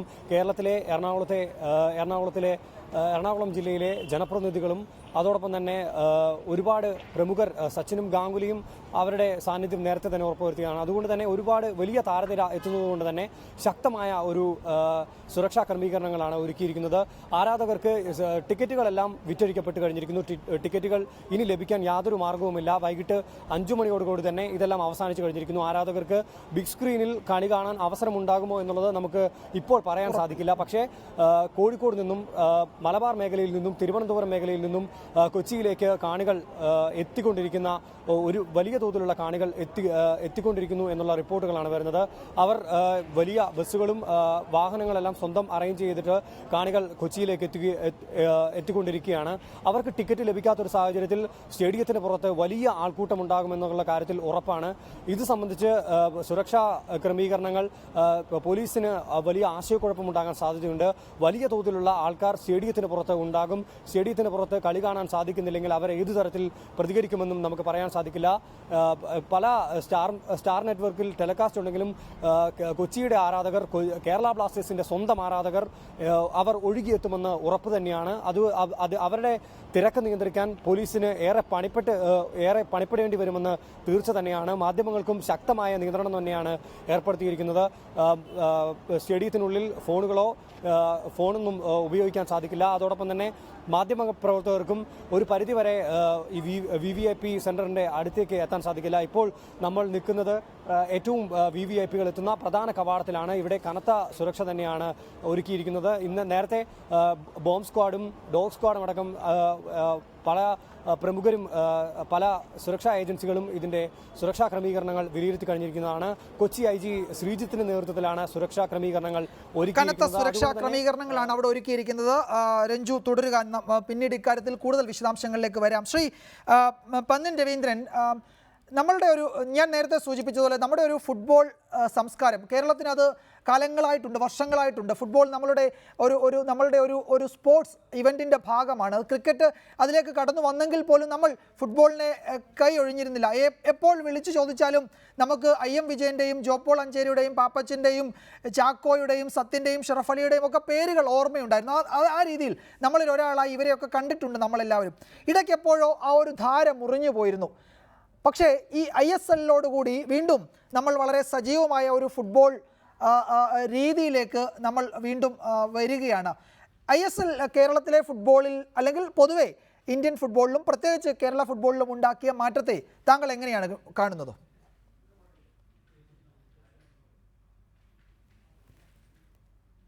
തീർച്ചയായിട്ടും ISL വന്നതിൻ്റെ ഒരു വലിയ മാറ്റമുണ്ട്. ജനങ്ങൾ ഗ്രൗണ്ടിലേക്ക് കളി കാണാൻ വന്നത് മാത്രമല്ല, നമ്മുടെ കളിക്കാരുടെ കളി നിലവാരത്തിന് വലിയ മാറ്റമുണ്ടായി. നമ്മുടെ കളിക്കാർ പഴയ കാലത്ത് കളിച്ച കളിയല്ല ഇപ്പോൾ കളിക്കുന്നത്. നമ്മളിൽ ഓർമ്മയിലും ഈ ഷാജിയൊക്കെ കളിച്ച കളിയൊന്നുമല്ല ഇന്ന് കളിക്കുന്നത്. ഇന്നത്തെ കളിയിൽ പ്രകടമായ മാറ്റം വന്നു. എന്താ മാറ്റം? നമ്മൾ ഫാസ്റ്റ് ഗെയിമായി. മാത്രമല്ല, ഏത് അപകടം പിടിച്ച ഘട്ടത്തിലും നമുക്ക് പന്തെടുക്കാൻ വേണ്ടി ഏത് ശ്രമവും നടത്താനുള്ള ഒരു കഴിവ് ആർജിച്ചു വന്നു. നമ്മളെ ടാക്കിൾ ചെയ്യുക, പാസ് കൊടുക്കുക. പന്ത് പഴയ കാലത്ത് എൻ്റെ ഒരു ഓർമ്മയിൽ നമ്മൾ ചെസ്റ്റ് കൊണ്ടാണ് പന്തെടുക്കാറ് പതിവ്. ഇപ്പോൾ കാലുകൊണ്ട് തന്നെ ഇണക്കി പന്തെടുത്ത് വളരെ ഫാസ്റ്റായി പാസ് കൊടുത്ത് നമ്മൾ നന്നായി കളിക്കുന്ന കളിക്കാരായി മാറി വന്ന്. ഈ മാറ്റമുണ്ടായത് വേൾഡ് ഫുട്ബോൾ കളിക്കാരുമായി നമ്മളുള്ള ഇണങ്ങിയുള്ള കളിയാണ്. അവരെപ്പോലെ കളിക്കാൻ നമുക്ക് കഴിഞ്ഞു. ഞാൻ ആലോചിക്കുകയാണ്, നമ്മൾ റാഫിയുടെ കഴിഞ്ഞ സീസൺ റാഫിയുടെ ഗോളുകൾ 4 ഗോളുകൾ ഞാൻ ശ്രദ്ധിച്ചു. ആ 4 ഗോളുകളും തലകൊണ്ടടിച്ച ഗോളുകളായിരുന്നു. അങ്ങനെ ഇന്ത്യൻ ഫുട്ബോളിൽ തലകൊണ്ട് ഗോൾ ഇതുപോലെ തുടർച്ചയായി അടിച്ച ഒരു കളിക്കാരനേ ഉള്ളൂ, ഒളിമ്പ്യൻ മേവിലാൽ. അപ്പം നമ്മുടെ കളിക്കാരുടെ സ്റ്റാൻഡേർഡ് മാറി. നമ്മുടെ ഇപ്പോൾ വന്നല്ലോ വിനീത് എത്ര മനോഹരമായ പന്ത് ഡ്രിബിൾ ചെയ്തിട്ട് കൊണ്ടുപോകുന്നത്. അതുപോലുള്ള കളിക്കാർ മാത്രമല്ല, ഏത് കുടുക്ക് പിടിച്ച ഘട്ടത്തിലും എത്ര ഡിഫൻഡർമാർക്കിടയിൽ കൂടിയും പന്തടിച്ച് കയറ്റാനുള്ള ഒരു കഴിവ് നമുക്കുണ്ടായി. ആ കഴിവിൽ ആസൂത്രണം ചെയ്യുന്നത് ഈ കളിയുള്ള പരിചയം തന്നെയാണ്. മാത്രമല്ല നമ്മുടെ കളിക്കാരുടെ ഘടന നേരത്തെ പറഞ്ഞല്ലോ, നമ്മൾ നേരത്തെ കളിക്കാരെ ഇപ്പോൾ തിരുവനന്തപുരത്ത് GB രാജ ഫുട്ബോൾ, കേരളത്തിൽ 89 ഫുട്ബോൾ ടൂർണമെൻ്റ് ഉണ്ടായിരുന്നു. അവിടെയൊക്കെ ആളുകൾ ഇഷ്ടം പോലെ ഉണ്ടായിരുന്നു. അത് മാറി പിന്നെ സെവൻസ് ഫുട്ബോൾ ടൂർണമെൻ്റായ ആളുകൾ, അത് മലപ്പുറം ജില്ലയിലും മറ്റും സെവൻസ് ഫുട്ബോളിലെ ആളുകൾ കൂടാൻ തുടങ്ങി. അത് മാറി ഫുട്ബോൾ ഗ്രൗണ്ടുകളിലേക്ക് ആൾ വരാൻ തുടങ്ങിയത് ISL വന്നപ്പോൾ തന്നെയാണ്. പണത്തിൻ്റെ കാര്യം പറഞ്ഞിട്ട് കാര്യമില്ല. ലോക ഫുട്ബോളിൽ ഒരുപാട് ക്ലബ്ബുകൾ അങ്ങനെയാണ് നിൽക്കുന്നത്. പല പ്രൊഫഷണൽ ക്ലബ്ബുകളും പണത്തിൻ്റെ കളിയാണ്. ആ കളി ക്രിക്കറ്റിനെ മാത്രമാണ് നേരത്തെ ആശ്രയിച്ചത്. എനിക്ക് ഓർമ്മയുണ്ട്, ഇന്ത്യൻ പാർലമെൻറ്റിൽ ഞാൻ ഒരിക്കൽ പറഞ്ഞിരുന്നു, ഞാൻ മെമ്പറായിരിക്കുമ്പോൾ അന്ന് എന്തിനാ ക്രിക്കറ്റിന് വേണ്ടി കണ്ടമാനം കാശുണ്ടാക്കുക. ആ കാശുണ്ടാക്കുമ്പോൾ നമ്മളെ പവാറോട് ഞാൻ പറഞ്ഞ്, താങ്കളുടെ പവർ ഈ ഫുട്ബോളിന് വേണ്ടി കൂടി ചെലവഴിക്കുന്നു പറഞ്ഞു. അദ്ദേഹം ചിരിച്ചു. പിന്നെ കണ്ടപ്പോൾ എന്നോട് പറഞ്ഞു, ഫുട്ബോളിന് ആരാധന എന്ന് എനിക്ക് മനസ്സിലായി, പക്ഷേ ക്രിക്കറ്റിനെ വിട്ടേക്കരുത്. ഞാൻ പറഞ്ഞത് ക്രിക്കറ്റിനെ നമ്മൾ ആശ്രയിക്കണം, ഫുട്ബോളിനെ ആശ്രയിക്കണം. പക്ഷേ ഫുട്ബോളാണ് ലോകത്തിലെ ഏറ്റവും വലിയ ജനകീയ കായിക കല എന്നുള്ള കാര്യത്തിൽ സംശയമില്ല.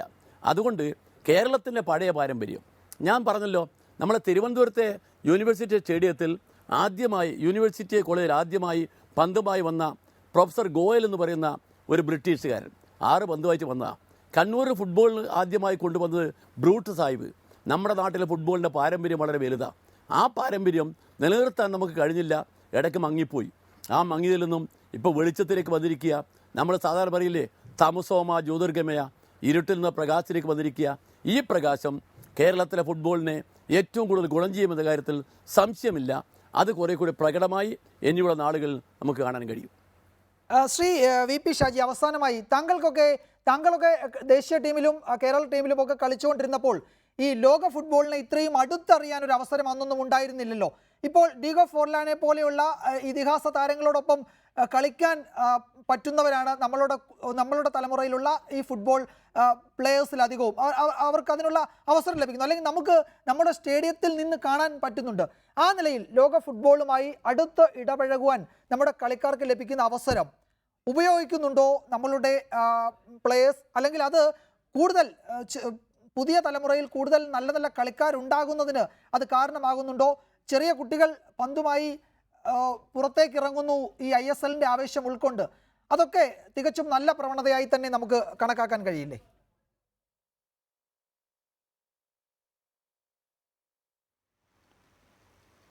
തീർച്ചയായിട്ടും ഇത് മാറ്റങ്ങളുടെ ഒരു പുതിയ വഴിയിലാണ്.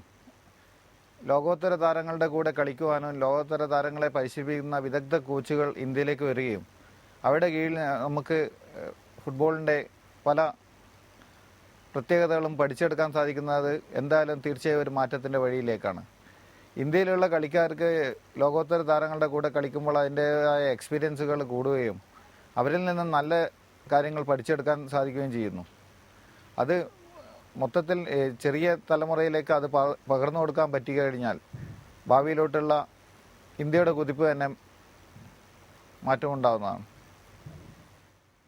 അവസാനം ശ്രീ ഷഫി പറമ്പിൽ, ഇപ്പോൾ നാളത്തെ മത്സരത്തിൽ നമ്മളുടെ കാണികൾ അച്ചടക്കമുള്ള കാണികളാകണമെന്ന് ഫുട്ബോൾ അസോസിയേഷനൊക്കെ പറഞ്ഞിട്ടുണ്ടായിരുന്നു. കാണികളുടെ സമ്മർദ്ദം എന്നത് നമ്മളുടെ ടീമിനെ സംബന്ധിച്ചിടത്തോളം അതൊരു പ്രചോദനമാണ്. ഒപ്പം തന്നെ കേരളത്തെ സംബന്ധിച്ചിടത്തോളം അത് ചില ഘട്ടങ്ങളിൽ ബുദ്ധിമുട്ടുണ്ടാക്കുകയും ചെയ്യുന്നുണ്ട്. ഏതെങ്കിലും തരത്തിലുള്ള കാണികൾ, നമ്മളുടെ കേരളത്തിലെ കാണികളെ പറ്റി, കലൂർ രാജ്യാന്തര സ്റ്റേഡിയത്തിൽ നാളെ എത്താൻ പോകുന്ന 10,000-കണക്കിന് കാണികൾ അല്ലെങ്കിൽ അതിന് പുറത്തുള്ള ആളുകൾ, അവരുടെ പ്രകടനം ഏതെങ്കിലും തരത്തിൽ നമ്മളുടെ ടീമിന് ബുദ്ധിമുട്ടുണ്ടാക്കുന്ന നിലയിലേക്ക് ഏതെങ്കിലും ഘട്ടത്തിൽ പോകുമെന്നൊരു ആശങ്ക താങ്കൾക്കുണ്ടോ? അങ്ങനെ ആശങ്കപ്പെടുന്നവരുള്ളത് കൊണ്ട് ഞാൻ ചോദിച്ചതാണ്.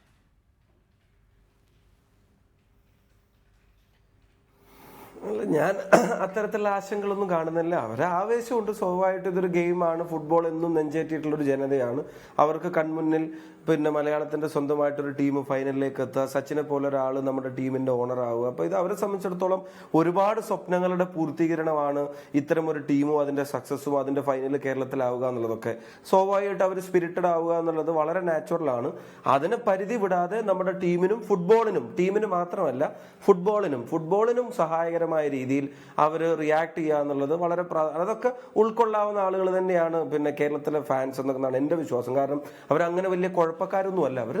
അവർ ഒന്നിച്ചിറങ്ങി വന്നതുകൊണ്ടാണ് നമ്മുടെ നിലനിൽപ്പുണ്ടായത്. ഒരു പ്രധാനപ്പെട്ട കാര്യം ഇവിടെ നേരത്തെ നമ്മുടെ റിപ്പോർട്ടർ എറണാകുളത്ത് സൂചിപ്പിച്ചതുപോലെ ബിഗ് സ്ക്രീനിൽ കളി കാണിച്ചു കൊടുക്കണം എന്നുള്ളത് ഒരു വലിയ ആവശ്യമാണ്. കാരണം ഇപ്പൊ ഞങ്ങളെയൊക്കെ പോലും ഉൾപ്പെടെയുള്ള ആൾക്കാർ ഒരുപാട് ആളുകൾ ബന്ധപ്പെടുന്നുണ്ട്. കളി കാണാൻ ആഗ്രഹമുണ്ട്, ടിക്കറ്റ് കിട്ടുമോ, എവിടെയെങ്കിലും പൈസ കൊടുത്താൽ കിട്ടുമോ, അല്ലാണ്ട് കിട്ടുമോ, കോംപ്ലിമെന്ററി ഉണ്ടോ എന്നൊക്കെ ചോദിച്ച് പലതരത്തിൽ അന്വേഷിക്കുന്ന കുറെ ആളുകളുണ്ട്. അവർ ചിലപ്പം ഏതെങ്കിലും ഒരു വീട്ടിനകത്ത് ഇരുന്നിട്ടോ റൂമിനകത്തിരുന്ന് കളി കാണാൻ ഇഷ്ടപ്പെടുന്നവരായിരിക്കില്ല.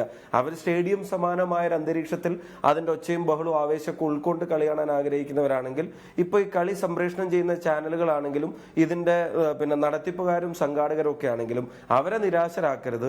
എനിക്ക് തോന്നുന്നു പറ്റുകയാണെങ്കിൽ കേരളത്തിലെ ഒരു 3-4 സ്ഥലത്തെങ്കിലും നാളെ വൈകുന്നേരം വരെ ടൈമുണ്ട്.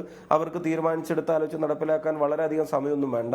കേരളത്തിലെ ഒരു 3-4 പബ്ലിക് സ്പേസിലെങ്കിലും ഒരു ബിഗ് സ്ക്രീനിൽ ആളുകൾക്ക്, നമ്മൾ പല വേൾഡ് കപ്പ് മാച്ചസും നമ്മൾ കാണാറുണ്ട്, ആളുകൾ സ്റ്റേഡിയത്തിൽ കളി കാണുന്നത് പോലെ തന്നെ 10,000-കണക്കിനായ ആളുകൾ ബിഗ് സ്ക്രീനിൽ ഒരുമിച്ചിരുന്ന് കളി കണ്ട് അതിന്റെ ഭാഗമാകാൻ ശ്രമിക്കുന്ന നമ്മൾ കാണാറുണ്ട്. അപ്പൊ ഇതൊക്കെ ഒരു ഫുട്ബോൾ കൾച്ചറിലേക്ക് നമ്മൾ തിരികെ വരുന്നതിന്റെ അടയാളപ്പെടുത്തലുകളായിട്ട് വേണം അതിനെ കാണാൻ. അപ്പൊ അവരെ നിരാശരാക്കാതെ അവർക്ക് അവസരം ഒരുക്കി കൊടുക്കാൻ കഴിയാവുന്ന തരത്തിൽ ആളുകൾ സഹായിക്കണം. നിയമപരമായി ഇതിന് തടസ്സമില്ലെങ്കിൽ പാലക്കാട് ഉൾപ്പെടെയുള്ള സ്ഥലത്ത് ഇതൊക്കെ ചെയ്യാൻ ഞങ്ങളൊക്കെ ഒരുക്കമാണ്. പക്ഷെ അതിന് നിയമപരമായ തടസ്സമുണ്ടോ എന്ന് എനിക്ക് കൃത്യമായിട്ട് അറിഞ്ഞുകൂടാ. അപ്പൊ സംഘാടകർ അതിനകത്തൊരു തീരുമാനം എടുക്കുക, ഒരു കമ്മ്യൂണിക്കേഷൻ ഒക്കെ തരികയാണെങ്കിൽ അതിന് ഇനീഷ്യേറ്റീവ് എടുക്കാനൊക്കെ ഒത്തിരി ആളുകളുണ്ട്. നമ്മുടെ കാണികൾ നല്ല കാണികളാണ്, ഫുട്ബോൾ ആവേശം ഉള്ളവരാണ്. അവർ കേരളത്തെ മാത്രമല്ല, കേരള താരങ്ങളെ മാത്രമല്ല, ഫുട്ബോളിനെ ഇഷ്ടപ്പെടുന്നവരാ. അതുകൊണ്ടാണ് ഇന്ത്യ കളിക്കാത്ത വേൾഡ് കപ്പിൽ പോലും ലോകത്തിന്റെ ഒരു മുക്കിലും മൂലയിലും ഇല്ലാത്ത വിധത്തിൽ ഫ്ലെക്സ് ബോർഡുകൾ കൊണ്ട് നമ്മുടെ ഓരോ കവലകളും ഇഷ്ടതാരങ്ങളുടെ ചിത്രങ്ങൾ കൊണ്ട് അവർ അതിനെ അലങ്കരിച്ച് വെക്കുന്നത്. അപ്പൊ ഫുട്ബോളിനോടുള്ള ഇഷ്ടമാണ്. ആ ഫുട്ബോളിനൊരു ചീത്തപ്പേരുണ്ടാക്കുന്ന തരത്തിലൊന്നും അവർ റിയാക്ട് ചെയ്യും, റെസ്പോണ്ട് ചെയ്യുമെന്ന് ഞാൻ കരുതുന്നില്ല. അവസാനം ശ്രീ പന്ന്യൻ രവീന്ദ്രൻ, താങ്കൾ നാളെ കൊച്ചിയിലേക്ക് വരുന്നുണ്ടോ മത്സരം നേരിട്ട് കാണാൻ? അങ്ങനെ ഒരു ആഗ്രഹമില്ലേ?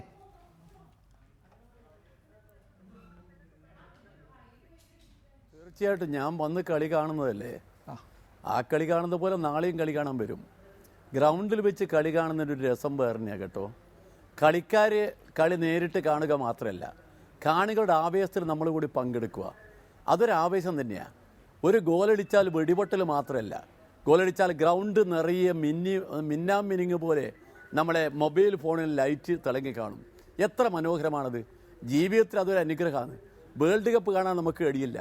വേൾഡ് കപ്പുകളുടെ മത്സരം കാണാൻ മനസ്സിലാഗ്രഹമുണ്ട്. ആഗ്രഹമുള്ളോട് കാര്യമില്ലല്ലോ. അതുകൊണ്ട് കാണാൻ ഒരു മിനി വേൾഡ് കപ്പ് പോലെ കാണുന്നതാണ് ഈ മത്സരങ്ങൾ. ഇനി അണ്ടർ-17 വരാൻ പോകുന്നുണ്ട്.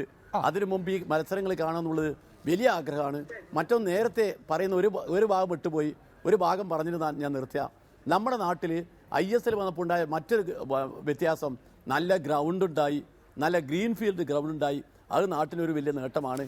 എന്നാൽ ഷാജിയും പറയും നാട്ടിലാകമാനം അതൊരു വലിയ ഗുണമുണ്ടായിട്ടുണ്ട്. തീർച്ചയായും അങ്ങനെ എടുത്തു പറയാവുന്ന നിരവധി നേട്ടങ്ങൾ നമുക്ക് ISL കൊണ്ടുവന്നിട്ടുണ്ട്. പഴയ നമ്മുടെ ഫുട്ബോൾ സംസ്കാരം തിരിച്ചു വരുന്നു, കാണികൾ ഗ്രൗണ്ടിലേക്ക് എത്തുന്നു. അങ്ങനെ പലതും നമുക്ക് എടുത്തു പറയാൻ കഴിയും. ഈ സീസണോടുകൂടി ഇത് അവസാനിക്കരുത്. അടുത്ത സീസണിന് ഇടവേളകളിൽ നമുക്ക് ഇത്തരത്തിലുള്ള ഫുട്ബോൾ ഇവൻറ്റുകൾ ഉണ്ടാകണം. അതിനുള്ള സാഹചര്യവും സാധ്യതയും പരിശോധിക്കണം. എന്തായാലും നമുക്ക് ഈ ചർച്ച അവസാനിപ്പിക്കാം. കേരള ടീമിന് ആശംസകൾ അർപ്പിച്ചുകൊണ്ട് നമുക്ക് ഈ ചർച്ച അവസാനിപ്പിക്കാം. ചർച്ചയിൽ പങ്കെടുത്ത ശ്രീ പന്ന്യൻ രവീന്ദ്രൻ, ശ്രീ ഷാഫി പറമ്പിൽ, ശ്രീ VP ഷാജി, ശ്രീ കമാൽ വരദൂർ, എല്ലാവർക്കും നന്ദി.